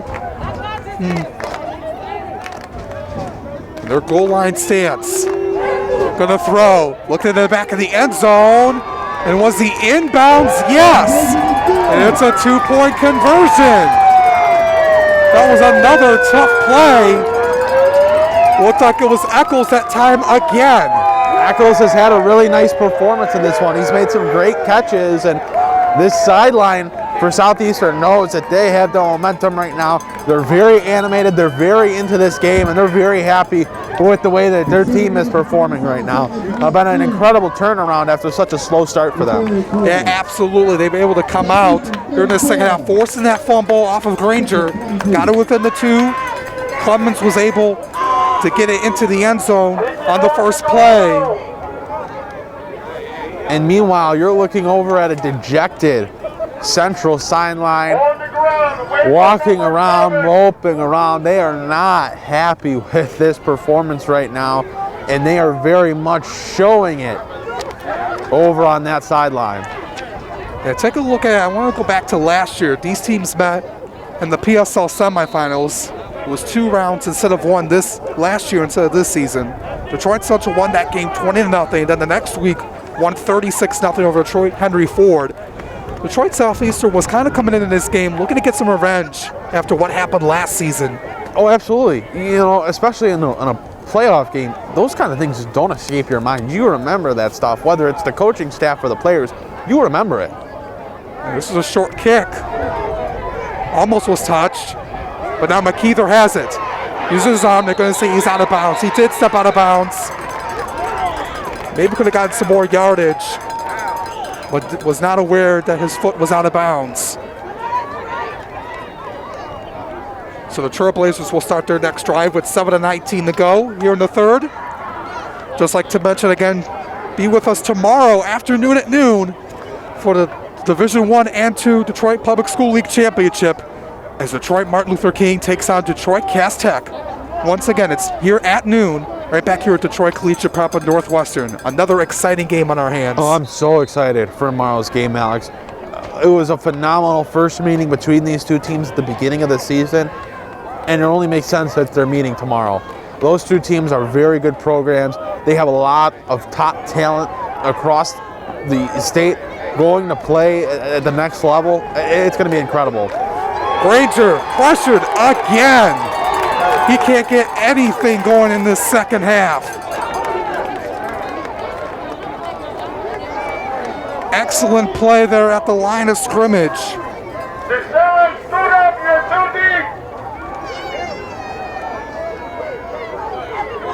That was the senior Tayshawn Adams making the play.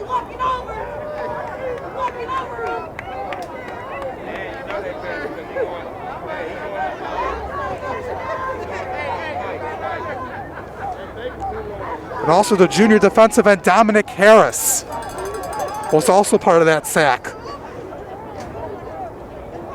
6:30 to go. It's a 34-22 lead for the Jungleers over the Trailblazers here in this third quarter.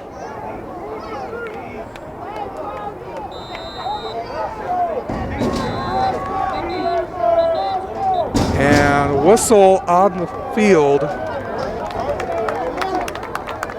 Legal movement at the line by the Trailblazers. Moves the ball back 5 yards.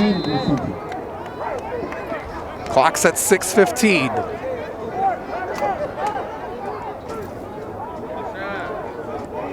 So second down and long. Granger looking to throw deep down the field. Tuggle looking to make the play, and he does. Another excellent catch by Tuggle. He's had a couple of those today. And there's a reason why he is recognized as one of the best players for this team.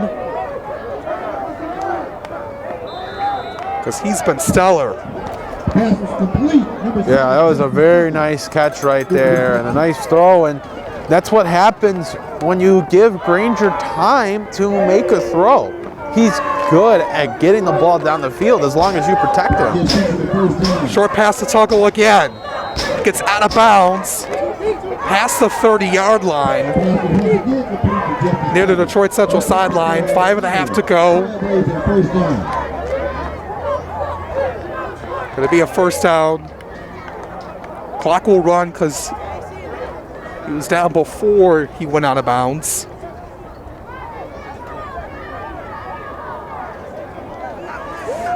They're going to move it back actually on the spot.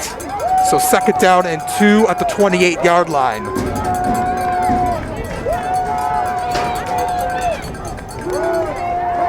going to keep it.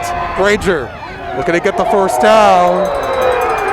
He gets knocked down really hard out of bounds. Yeah, he took a big hit there, but he's right back up. That's the kind of player Granger is. He's taken a lot of hits. He's probably got a lot of bumps, but he's going to get right back up. That's the way he plays, and he's feeling it right now. He's limping a little bit, but he's been gimpy for a while. And he's, it honestly doesn't look too good for him because he continues to take hit after hit. But he's going to continue to play that way, and right here, he's going to step off the field, but he's very confident and aggressive in his style of play. He's not just going to step out of bounds. You're going to have to hit him to get him down, and he's not just going to walk out of bounds or waltz out of bounds.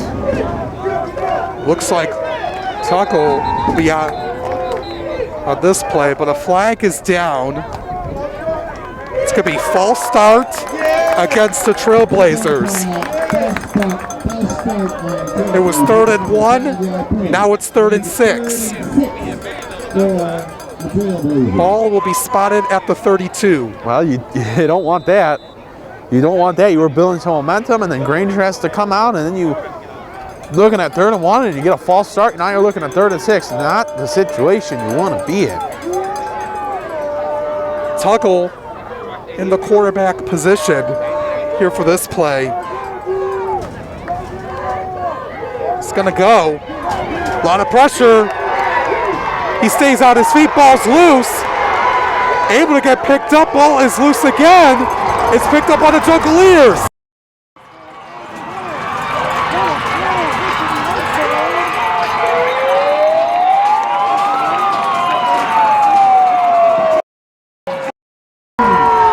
That was Marquise Dancing returning it all the way, and it will. You just can't stop this Southeastern defense. They force another turnover, and they are just dominating right now. They are winning this game for Southeastern. The offense has made some plays, and they've scored the football, but the way that this defense is playing and the turnovers they're forcing, they get another defensive touchdown here. They are really playing sound football, and they are executing at an incredibly high level. Yeah, absolutely. They're able to make that play. The ball was loose out. Tuggle, he's not used to being in that quarterback position. He's usually a wide receiver or a cornerback and safety on the defensive end. So having that experience, he was able to try to break through his way, try to get back some yardage back, lost the football. Then Central was able to recover it, lost it again, and Dancing was able to just pick it up and take it to the house. Just shows how good this Southeastern defense really is. Both teams have had an incredibly tough time holding on to the football today, and Southeastern continues to capitalize on that. Score is now 40-22, and Southeastern will take a delay of game.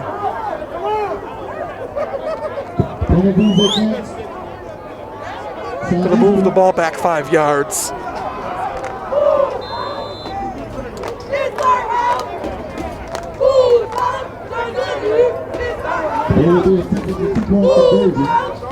Going to go for 2 again. 4:24 remaining here in this 3rd quarter.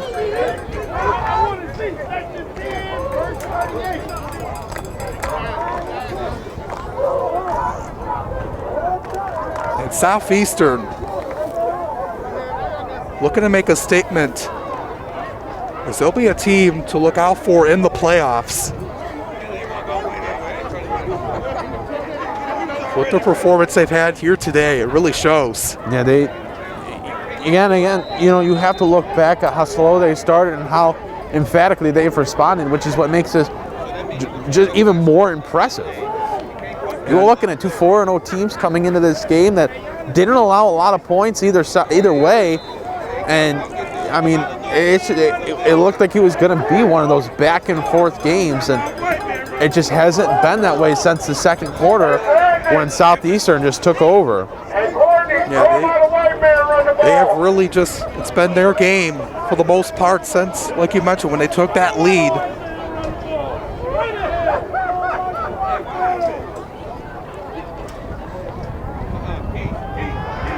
Now, look at the throw. That one is going to be incomplete. 2-point try is no good by Roseboro.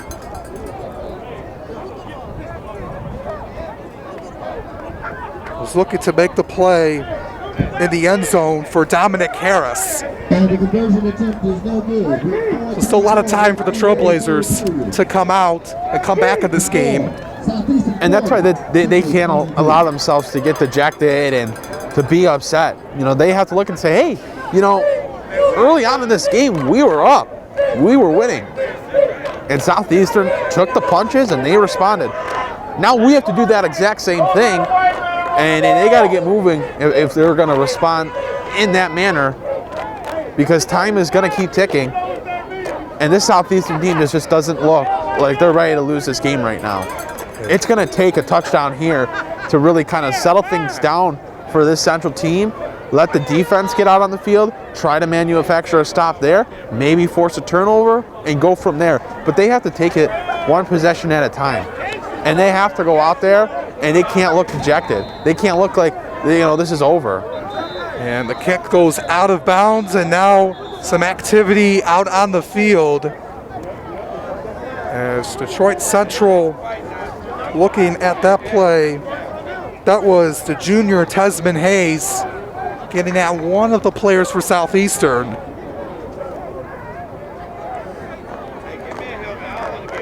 As he was talking over with one of the players on the other side.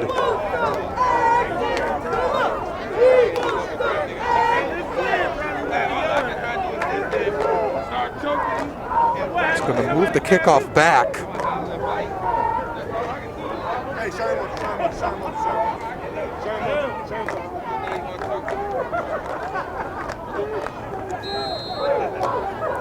So here's the kickoff again by Allen. This one's short.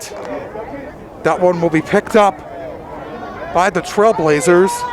That's Deshaun Dobson, the junior. He gets brought down in Junglear territory. 4:14 to go here in the third.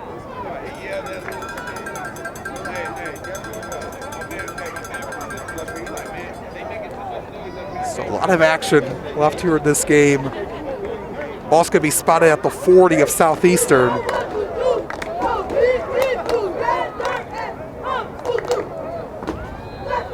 (40-22) is the lead for Southeastern.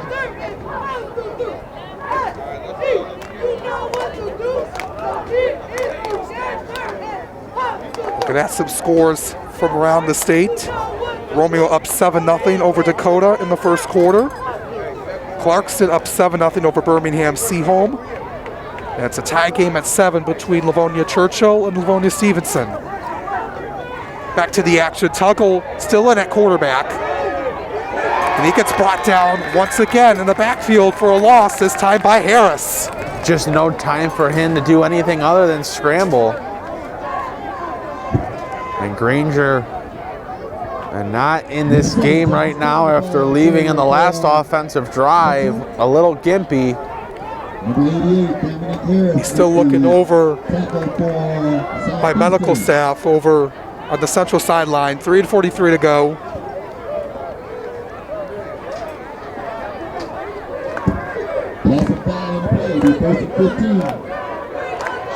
First and 15.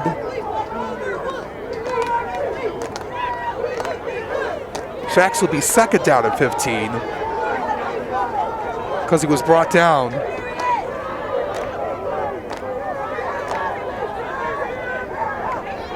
Tuggle in the back, movement on the line. We'll see who it's on with 3:12 remaining. Offsides against the Jungleers. That will make it second and 11.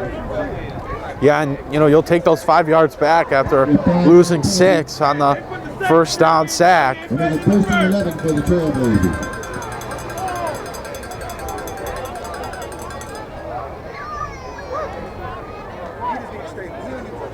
3:12 to go.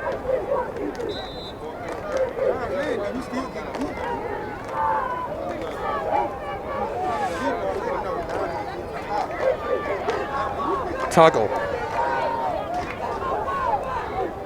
gets it off. Pass over to McKeither, incomplete. Threw it a little too high for him. He had to jump up to grab it. And it's not going to be third down. Yeah, I had him wide open, but just threw it over his head. A short pass right there. It's the one you're going to kick yourself on because it very much so should have been a completion. You're facing a 3rd and long. Detroit Central needs to get back in this game. Had the momentum early on, but Southeastern has taken over.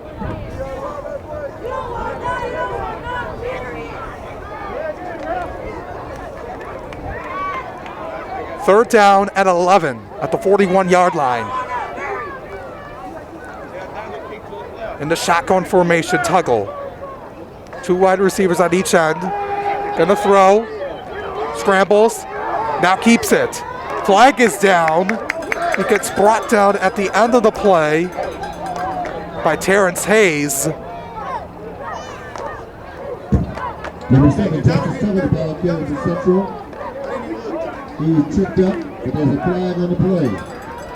They're going to call holding against the Trailblazers. Penalties against Central, holding. We'll see what the Jugglers want to do.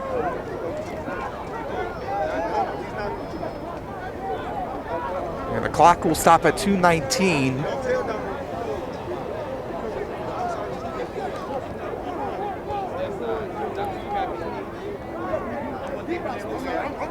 And they're going to move the ball back 10 yards. And now it's going to be 3rd and 21.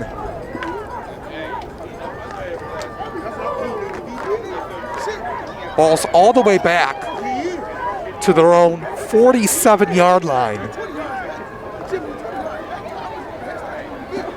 40-22 lead for Detroit Southeastern over Detroit Central here.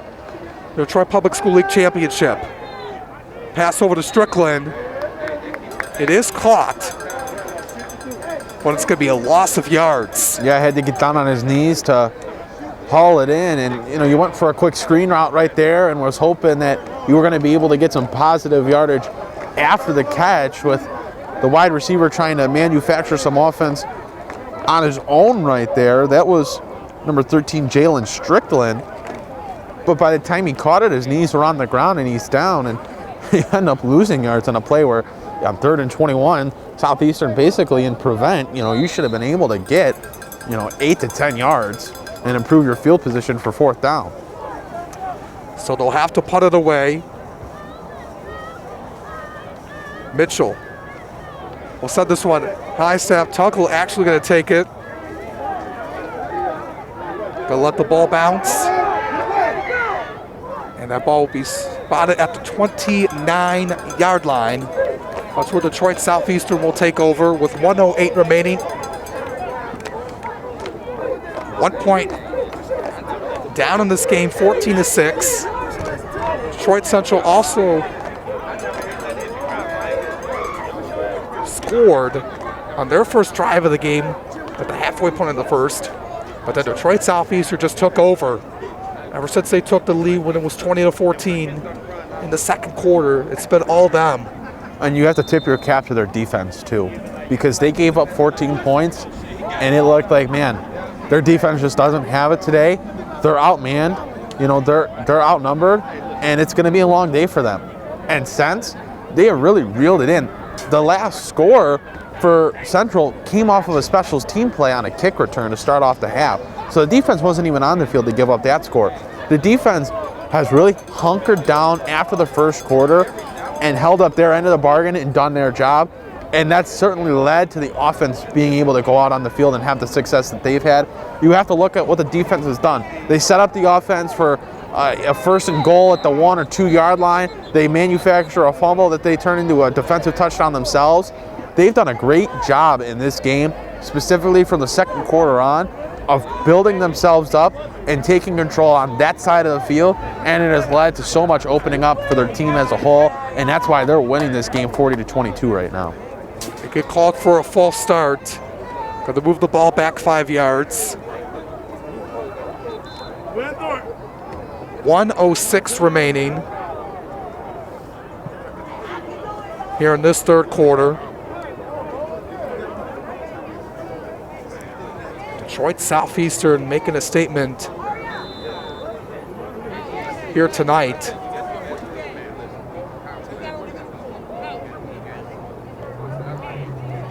Looking to break out of the huddle. With Roseboro back in. Talking over with the team. Gets back to work. Matthews in the back. 1:06 remaining. The quarterback keeper. Able to move up. Gets to the right side. Gets brought down on the play by Strickland with 57 seconds left.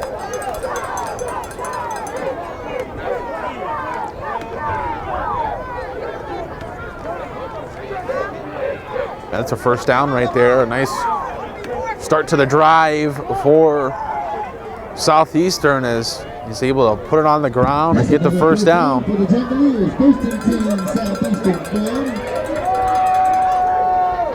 Back to work. What is back deep? A struggle for the Trailblazers. 5 at the line. Matthews at the 50. He's got room. Tuggle. He just passed him, but he steps out of bounds for a first down. Matthews lost his footing near the sideline. Yeah, and it looked like he was hit a little hard. It looked like he was shaken up, but he got up just fine. But it looked like as maybe he was going down. He was kind of limping, but he jumped right back up and was ready to go. Clock is at 26 seconds at the 34-yard line. Moving in again. This time it's Brett Brown. He gets down the 10. Tuggle getting him inside the 10 and about the 9-yard line. And Brown able to make himself known with Matthews taking a breather. 18 seconds left. We'll see if they can just let this clock run out to end the third. It looks like they will. Yeah, they're going to take their time. They're going to walk back to the sideline, and they're looking at their position and saying, we're right on the brink of scoring again, and they're very happy with how they have performed, and they have every right to be. Yeah, absolutely, Aaron. So that's the end of the third quarter. It's a 40-22 lead for the Jungleers of Detroit Southeastern over the Trailblazers of Detroit Central here in the Detroit Free Press Game of the Week and in the Division III and IV DPS CD Football Championship game.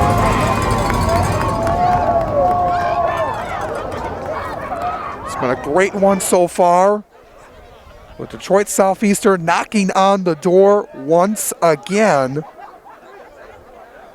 Just like to mention, this broadcast is brought to you by the Detroit Free Press, your flagship news and information source for sports in Michigan. The Free Press has launched a new digital subscription model, which gives high school sports fans exclusive access to Mick McCabe's weekly columns, rankings, and predictions. Your support will help the Free Press stream high school football games all season long. Subscribe today at free.com for our latest promotional offer.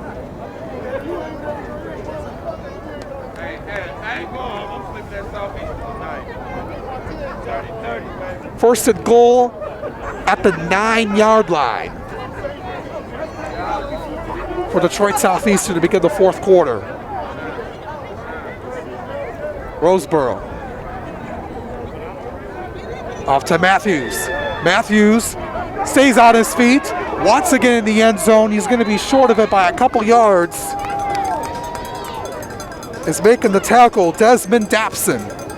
And Matthews, it's really funny to see, because you feel like Matthews would just be a guy that is a lot easier to bring down, but he has been incredibly tough to tackle in this game. And as a smaller guy, it should be easier, but he's just so shifty and so evasive with his quickness. He moves his feet so well, and it's proven to be an incredibly difficult challenge for Central. He gets it off again, looking to get into his way. They're going to say he's a yard short, third down. Matthews only listed at 5'10". So he's a guy that isn't as tall, but has his quickness to get by defenders, and we've seen that a lot here this evening. Yeah, and they're now starting to give him the ball a little bit more so here continuously. They were mixing in throws in the first half, and they were throwing them all earlier in this quarter, but right now they see the position they're in, and we're right by the end zone, but let's drain this clock a little bit and keep handing it off. Matthews, again, looking to get into the end zone, and it is a touchdown. The Jungleers add on to their lead with a 4-yard run by Deshaun Matthews.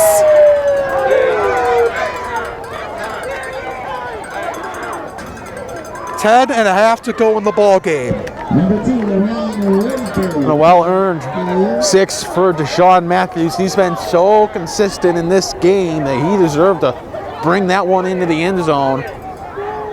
And they're going to fake the extra point and go in for 2 to make it 48-22. The fullback Isaiah Clemens was a touchdown earlier today.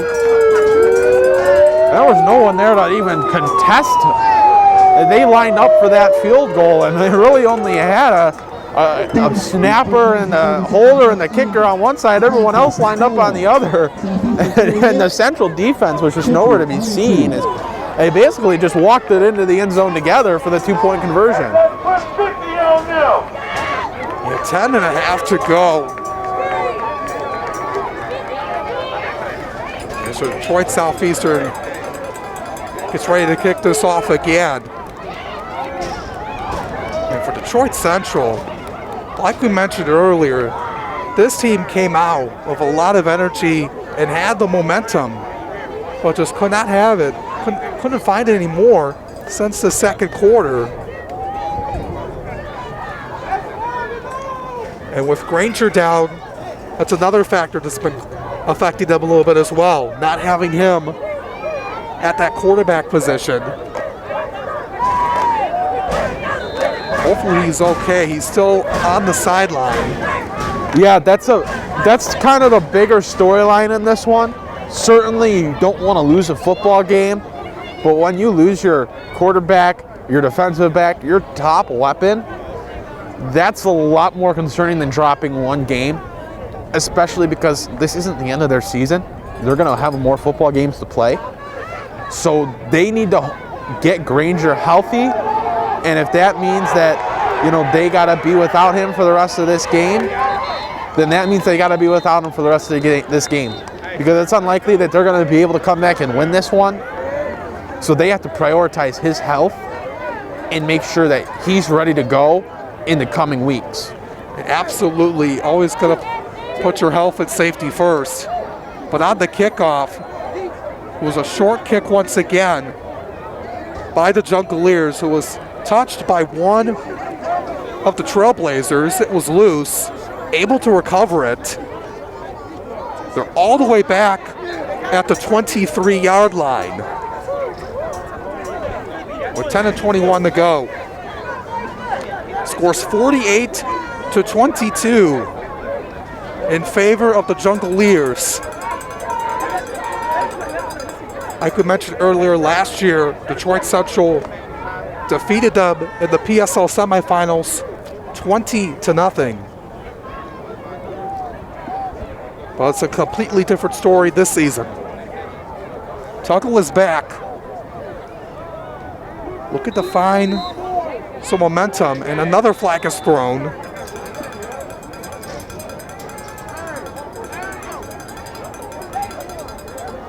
And a penalty against the Trailblazers, so they're going to start to back up, back 5 yards. Central, 5-yard penalty, delay of game. And they're going to take a delay of game.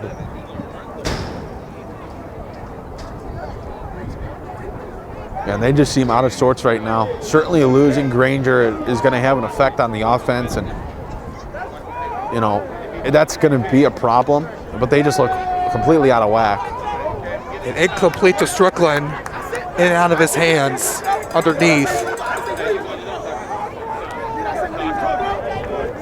10 and 14 to go here in this fourth quarter.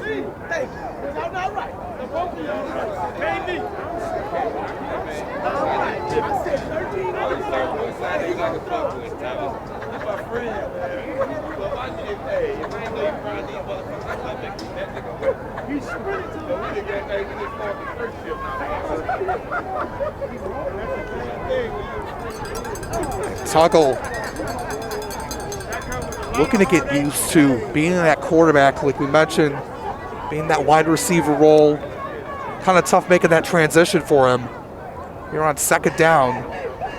Low snap, gets off, looking to throw deep down the field. And that one is going to be caught. What a play by McKeever. He's going all the way into the end zone for a touchdown. What a nice throw from Tuggle to McKeever. And Tuggle just sent that out as a Hail Mary. And just ripped it downfield, and McKeever got to it, and then he was off to the races into the end zone. A big score for Central. Gets them back in the game a little bit. Still 10:04 remaining. There was a penalty called on Southeastern for roughing the passer, but it gets declined, and the touchdown stands. So the score is now 48-28. With 10:04 remaining, Detroit Central saying we're not done yet.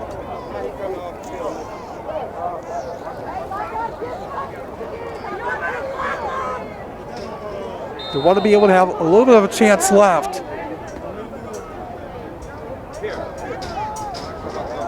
And it looks like they're going to go for two.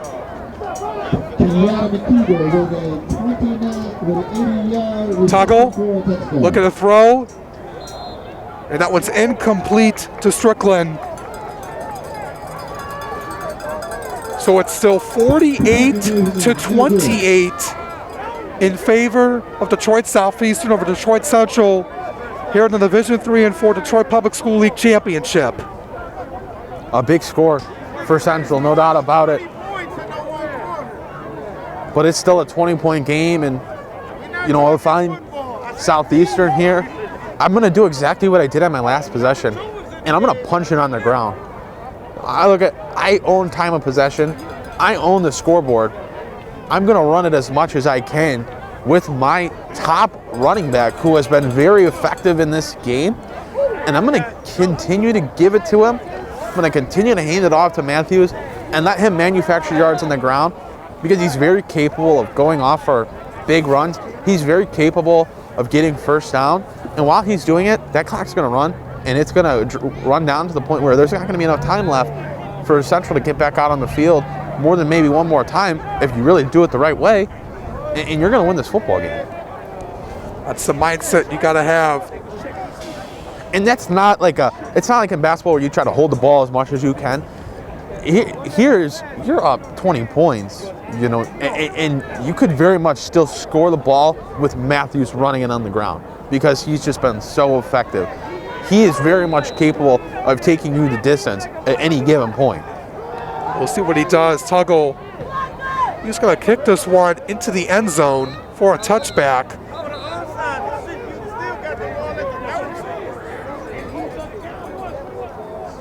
So they're going to give it to the defense. Detroit Central is going to go back out on defense, looking to make a stop. They need a 3-and-out. And they need a fast one. But they have not been able to stop Matthews, especially here in the second half. So if I'm Southeastern, I'm giving the ball to him and letting Matthews make plays. We got some other updates from around the state. Chippewa Valley up 14-7 over Utica Eisenhower in the second quarter. 14-7 lead for Livonia Churchill over Livonia Stevenson, getting ready to start the second. And Stony Creek up 15-0 over Southfield A&T in the middle of the second quarter.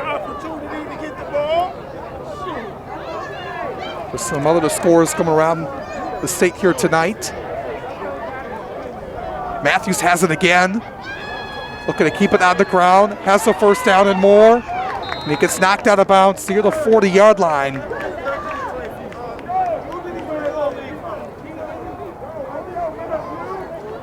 as Dobson was able to make a play. But it moves the chains, 9:48 to go.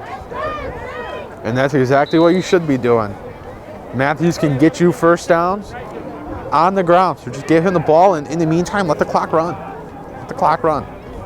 Take as much time off the clock as you can. I formation.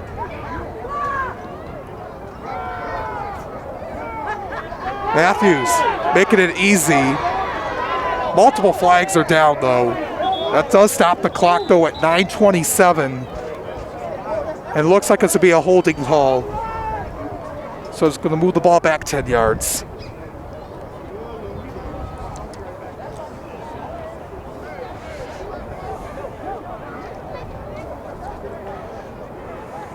You know, costly flag there is, that was going to be another first down for Matthews, another nice run. Yeah, but it gets waved off because of the penalty.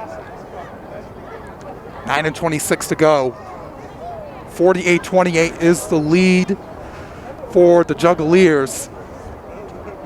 But you look at the way that, you know, Central's lining up. It's a three-man front.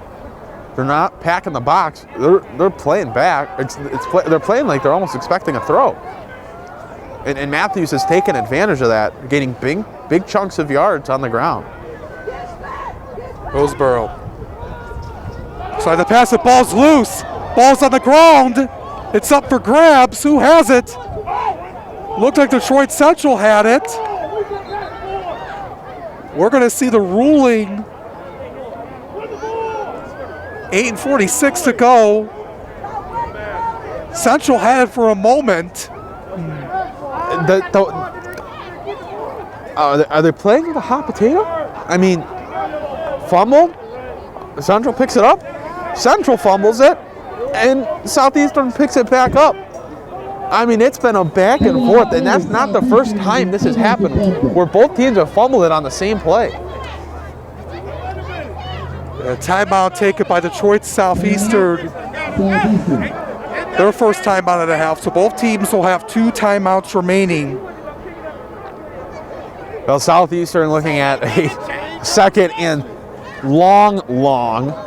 They're very far back of the first down marker. So the ball is spotted at the 17-16 yard line, and the first down marker is all the way in midfield, the 50-yard line. They're looking at an incredibly long second down. Yeah, that's something that they were not planning on. Detroit Central could have had the football, but it says it could be second and very long. Just like tonight's Detroit Free Press Game of the Week presented by Detroit Public Schools Community District. Every school day counts for our children's academic, social, and emotional development. Detroit Public Schools Community District is preparing students for their rise and simply providing face-to-face learning and online learning at home or in a learning center. Enroll today. Visit DetroitK12.org or call 313-240-4377. Remember, when students rise, we all rise.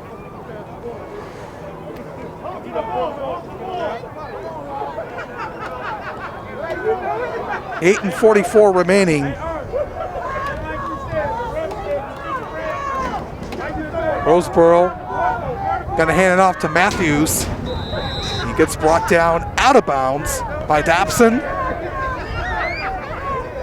And now they're circling over at the sideline of Southeastern. The Southeastern tailback is knocked out of bounds. 37 to go. Gonna bring out third down and long. Number 52. One thing I do notice is Granger is back out on the field for Central. Here he's playing, you know, as a defensive back. So we'll see if he's back out next offensive drive. And that's a positive sign if you're the Trailblazers. And he was throwing the football on the sideline during the last offensive drive for Central, but he still looked a little gimpy. They'll need to rely on him to get back in this game. His team is down 48-28 with 8:37 to go. His team needs to make a stop here on third and very long.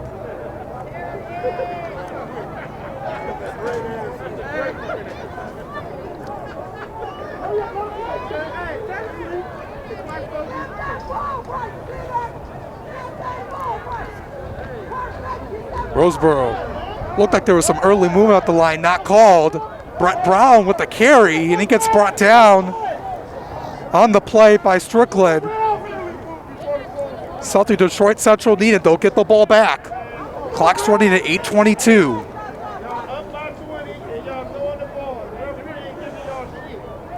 Now you need to get a quick score. If you're the Trailblazers, you got to be able to secure the football here on this punt return. Tuggle's back. He's at the 45-yard line of the Jungleers.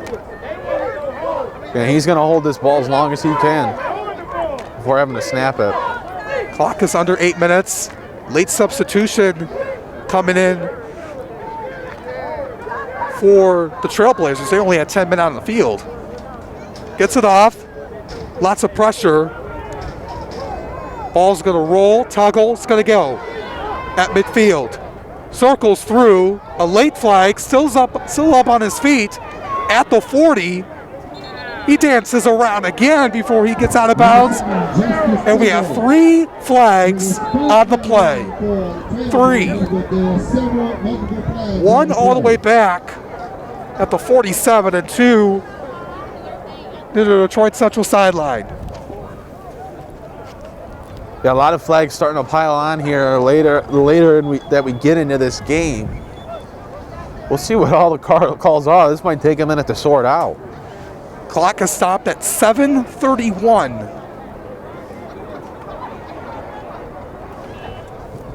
Here in this one.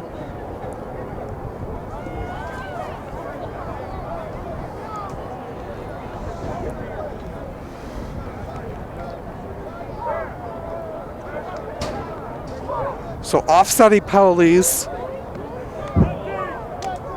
Penalties against Southeastern and There was a legal block in the back as well.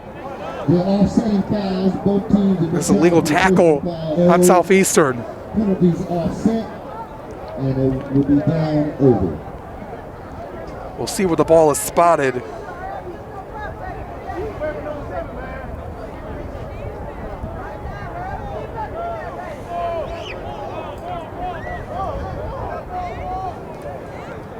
Official's going to talk this over.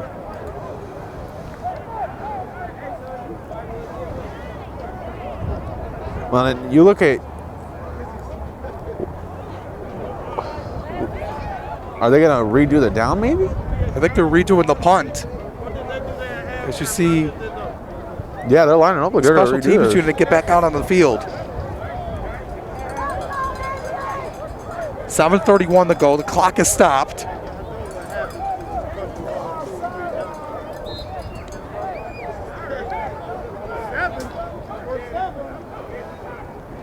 It's away. Gets it up this time. And the ball will drop. Look like at the 38-yard line. And that is where the Trailblazers will take over. That is not what Southeastern wanted. They just gave Central incredibly good field position. And in there, No, this isn't an easy comeback situation by any means for Central. But when you're gonna start with the ball at the 38-yard line, you're in an incredibly good spot. And interestingly enough, we see Tuggle back in at the quarterback spot after Granger was on the field for the last defensive possession. we'll see. So it looks like they're rolling with Tuggle. We'll see here. Tuggle had that touchdown. He's going to throw it again. A lot of time. Another flag is thrown. He's going to keep it himself. Stays on his feet. And he goes out of bounds past the 30-yard line. We'll see what the call is with 7 and 11 to go. And they're going to call a holding penalty on Jordan Day. So it's going to move the ball back 10 yards. And that was a really nice run for Tuggle, but it comes right back because you play undisciplined football and you pick up a penalty.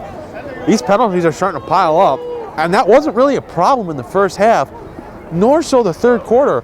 But this fourth quarter has really seen some more penalty flags fly, and one right there when you're trying to mount the comeback and you start the ball, a pretty good field position. Now you're back on the opposite side of the field. That's not where you want to be. First down and long.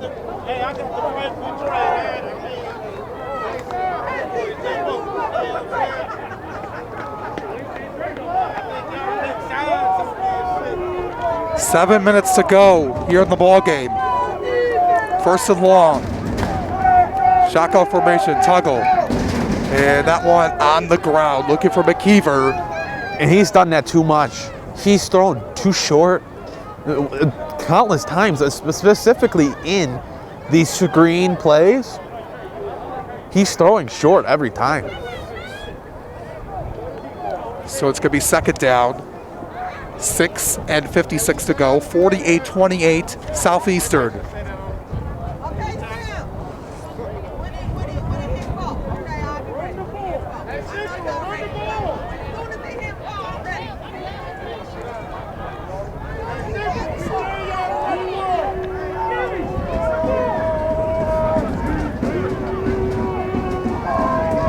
Tuggle. Lone in the back. One person deep down the field. Gets it off and another flag is thrown. Offsides against the Jungleers. Moves the ball up 5 yards. It will be moved up to their own 48-yard line. So second and long becomes second and long. 6 and 54 remaining.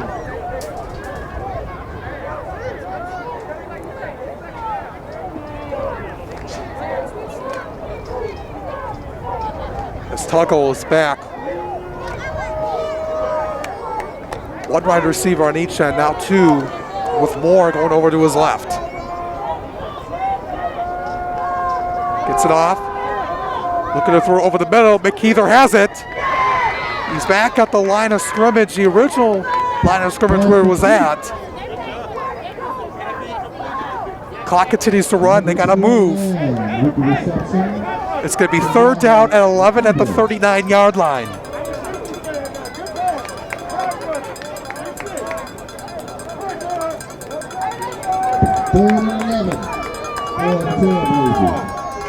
Tuggle calls it off. Lots of pressure, and it gets brought down to the ground.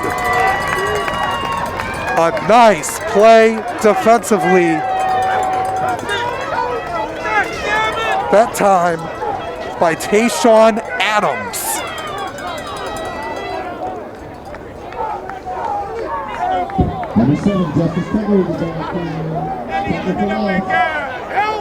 And it's going to bring up fourth down. Held onto the ball too long there. He had a couple man that he could have thrown to, but he held onto it and was looking for the deep ball. And that ends up costing him as he gets swallowed up for a big loss after they looked like they almost gotten back to the original line of scrimmage. 5 and 33 to go here in this fourth quarter.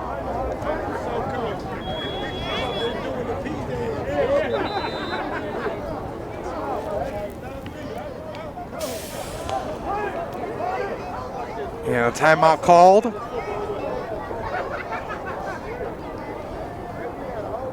We'll see who it's on. They're going to call it Detroit Central. Only got one timeout remaining. Southeastern with 2.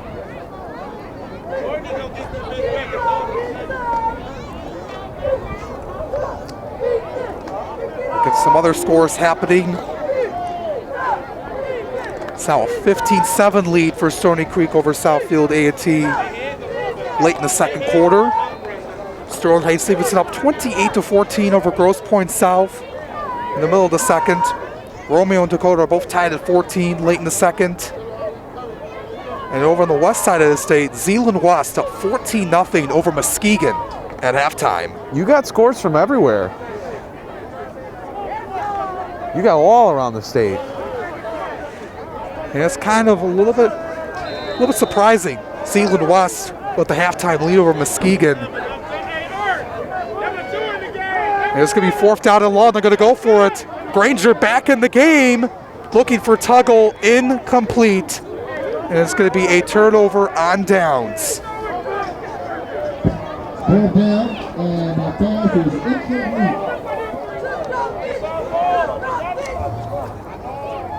Granger back in for the first time at quarterback. Yeah, they brought him in to take a deep shot there. And not able to work. Own 48-yard line is where Detroit Southeastern will begin. 5:16 remaining here in this one. Red alert. Run the ball like the white man. Man, go digits. Run the ball like the white man. Straight ahead. Looking at Detroit Southeastern. Looking at their next game. They'll be at home versus Monroe St. Mary Catholic Central, another talented team. They'll play them next Saturday at noon. Detroit Central will go to Divine Child next Friday night at 7. As Matthews has it again, gets stopped at the line of scrimmage. Going to take some time off the clock. Yeah, it looks like he maybe lost some yards there. But if you're Southeastern, what you want to do here is you want to put the ball on the ground. All you need to do is get a couple first downs, and you should be able to run this clock out. And you got to think that's their game plan right now. That's what they'd like to do. But you hand it off, you lose 5 yards, you're not going to be able to get first down. So they need to at least get one. It might take 2 first downs here if they're just trying to hold it the rest of the game. Going to get down the play. Fumble on the play. There was a fumble on the play, recovered by Southeastern. 3rd down coming up. Only 1 timeout left for Detroit Central to use. You better talk to that motherfucker. It's 48-28 right now. Well, and the problem right there is Roseboro, kind of like, he doesn't know what he wants to do with the football right there. Is he going to hand it off to fullback? Is he going to hand it off to running back? I don't know if he really communicated what he was going to do there, and no one went and grabbed the football and fumbled it, and that's been a problem for both these teams, is letting go of the football, losing the football, and right there is another example. Matthews gets brought down. Loss of maybe 2. 3:33 to go. And Southeastern will punt this one away. Take your time. Take the penalty.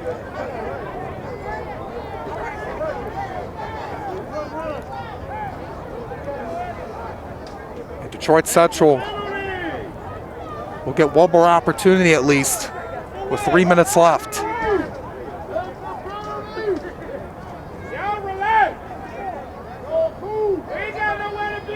And the Jungleers will take as much time off the clock, on the play clock, as Allen will send us away. And it's blocked. It's blocked. It gets recovered by Allen.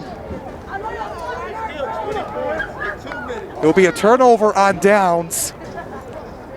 And Central will get the ball at the 34-yard line. Look at that thing for what? You know what niggas need to do this. Knowing they got a cell phone at the same time. Yeah, that's kind of suboptimal for Southeastern, who was just trying to run out the clock. They're not trying to pile on the score here.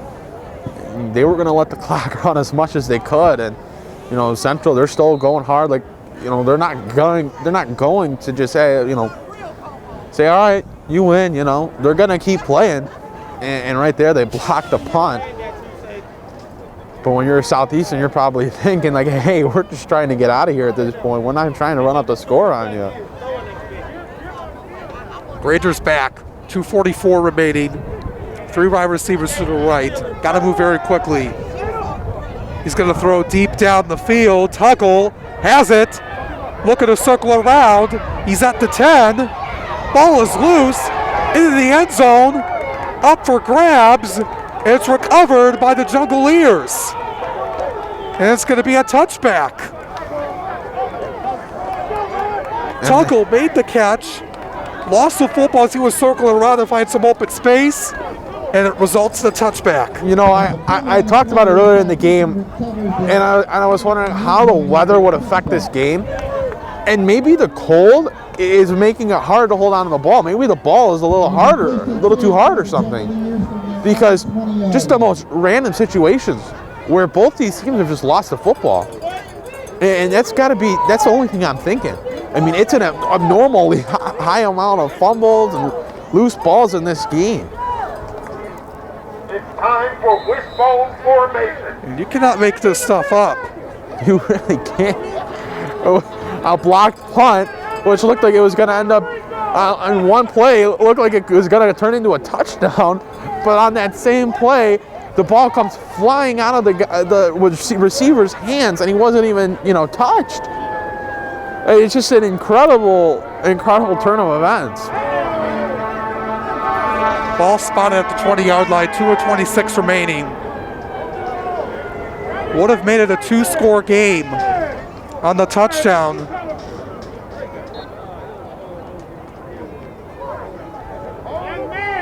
Matthews gets brought down. Tune in to us tomorrow afternoon at noon for the Division I and II Detroit Public School League Championship. Detroit Martin Luther King and Detroit Cass Tech right back here at Detroit Collegiate Prep at Northwestern for a noon kickoff. Both of those teams met in week one. It was a 34-26 win for Cass Tech. Yeah, Cass Tech looked really good, but so did Detroit King. And King was a team, much like in this game here today, King was the team that was leading early on.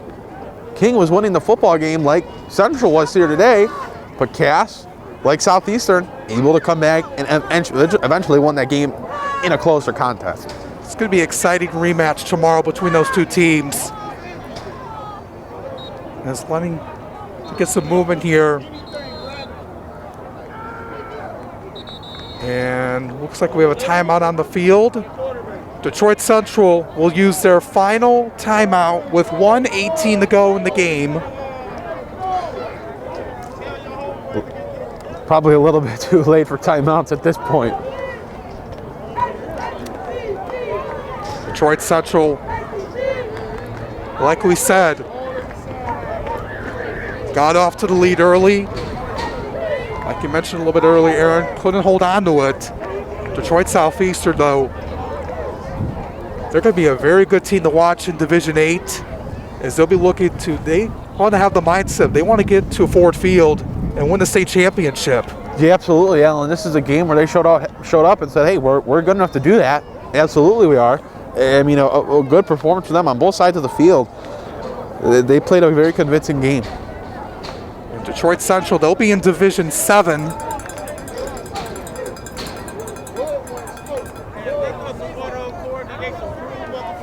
They'll have some competition to work with.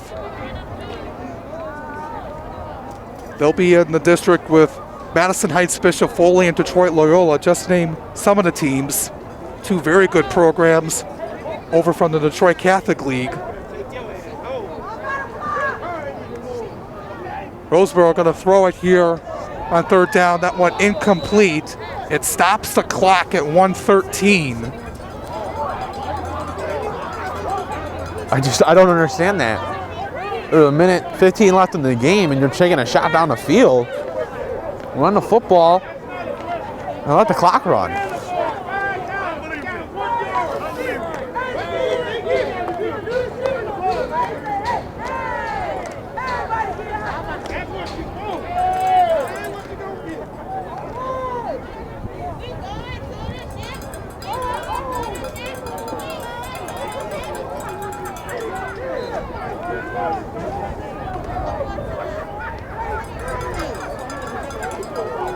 Punt this one away again. Tuggle's back.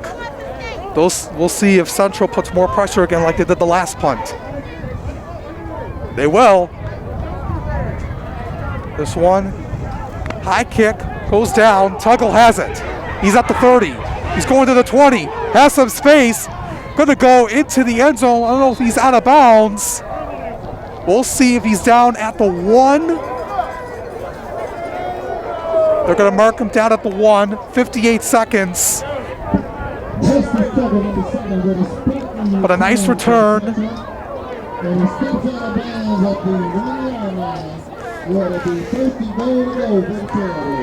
So Detroit Central will have it at the 1-yard line.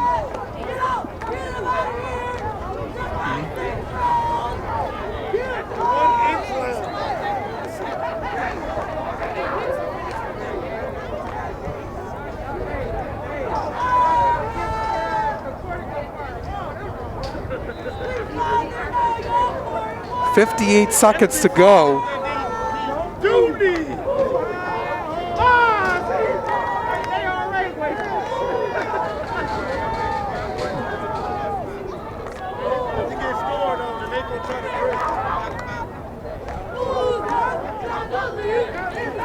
Tuggle will have it. Lost the football.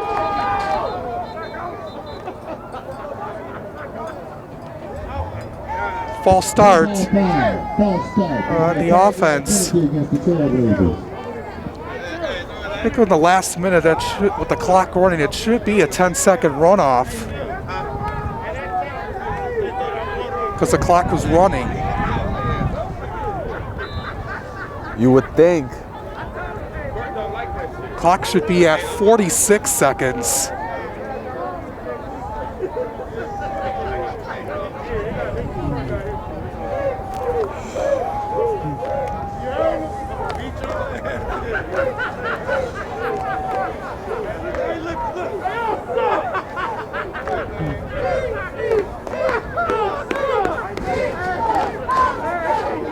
So we're in the final minute.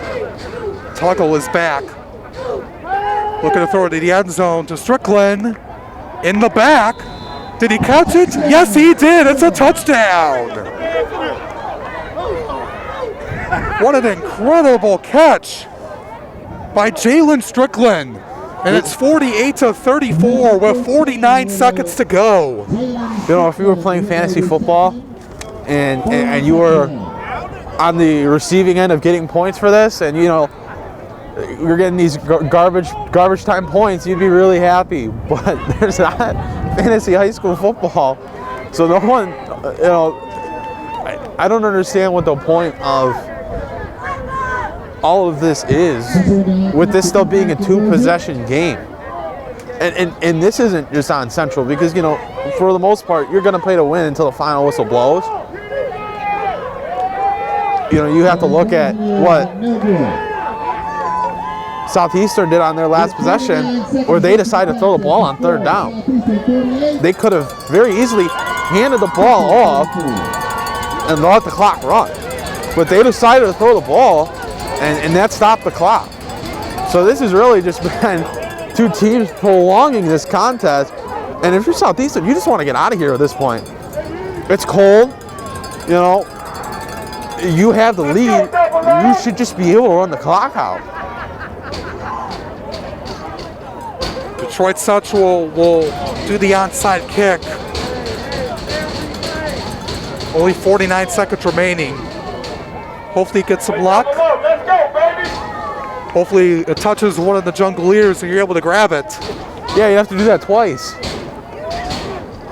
Not a lot of time left. 49 seconds left.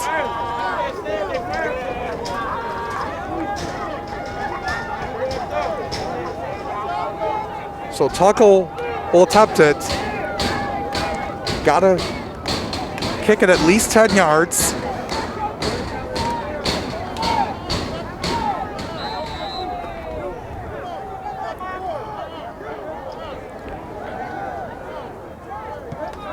And it's off.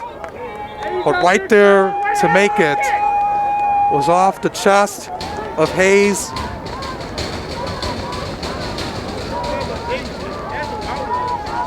Looks like the Jungleers will go into victory formation. Got to give them credit where credit is due. Oh, they came out, Alex, and put on a great performance. You have to tip your cap to them and look at what they did, and they did a phenomenal job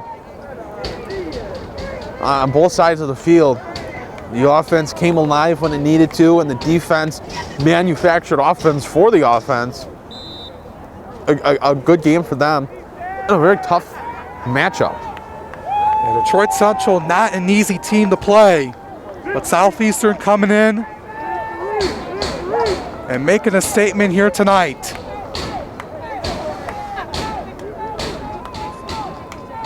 Roseboro will take the knee. And I think that should do it. The Detroit Southeastern Jungleers are the Detroit Public School League Division 3 and 4 champions. Yeah, good game, Alex. And you have to tip your cap to Detroit Central. They played it the whole way through. They gave it their best shot. And they're a very good football team in their own respect. You have to remember that team is 4-0 coming into this game just as well. They've had a phenomenal season. They've done a lot of good things themselves. So both these teams have a lot to be proud of. But, if you're Southeastern, a very good job done by them today. And they pick up a big win and they remain undefeated. Yeah, absolutely.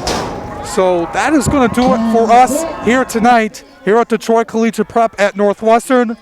Our final score here tonight, the Detroit Southeastern Jungleers 48 and the Detroit Central Trailblazers 34. On behalf of everyone here at the Detroit Free Press, on behalf of my partner Aaron Johnson, I'm Alex Johnson. Thank you for tuning in to tonight's Detroit Public School League Division 3 and 4 championship game. We'll be back here tomorrow, so tune in tomorrow at noon for the Division 1 and 2 the Detroit Public School League Championship, where Detroit Martin Luther King will take on Detroit Cass Tech. Good night, everyone, from Midtown Detroit.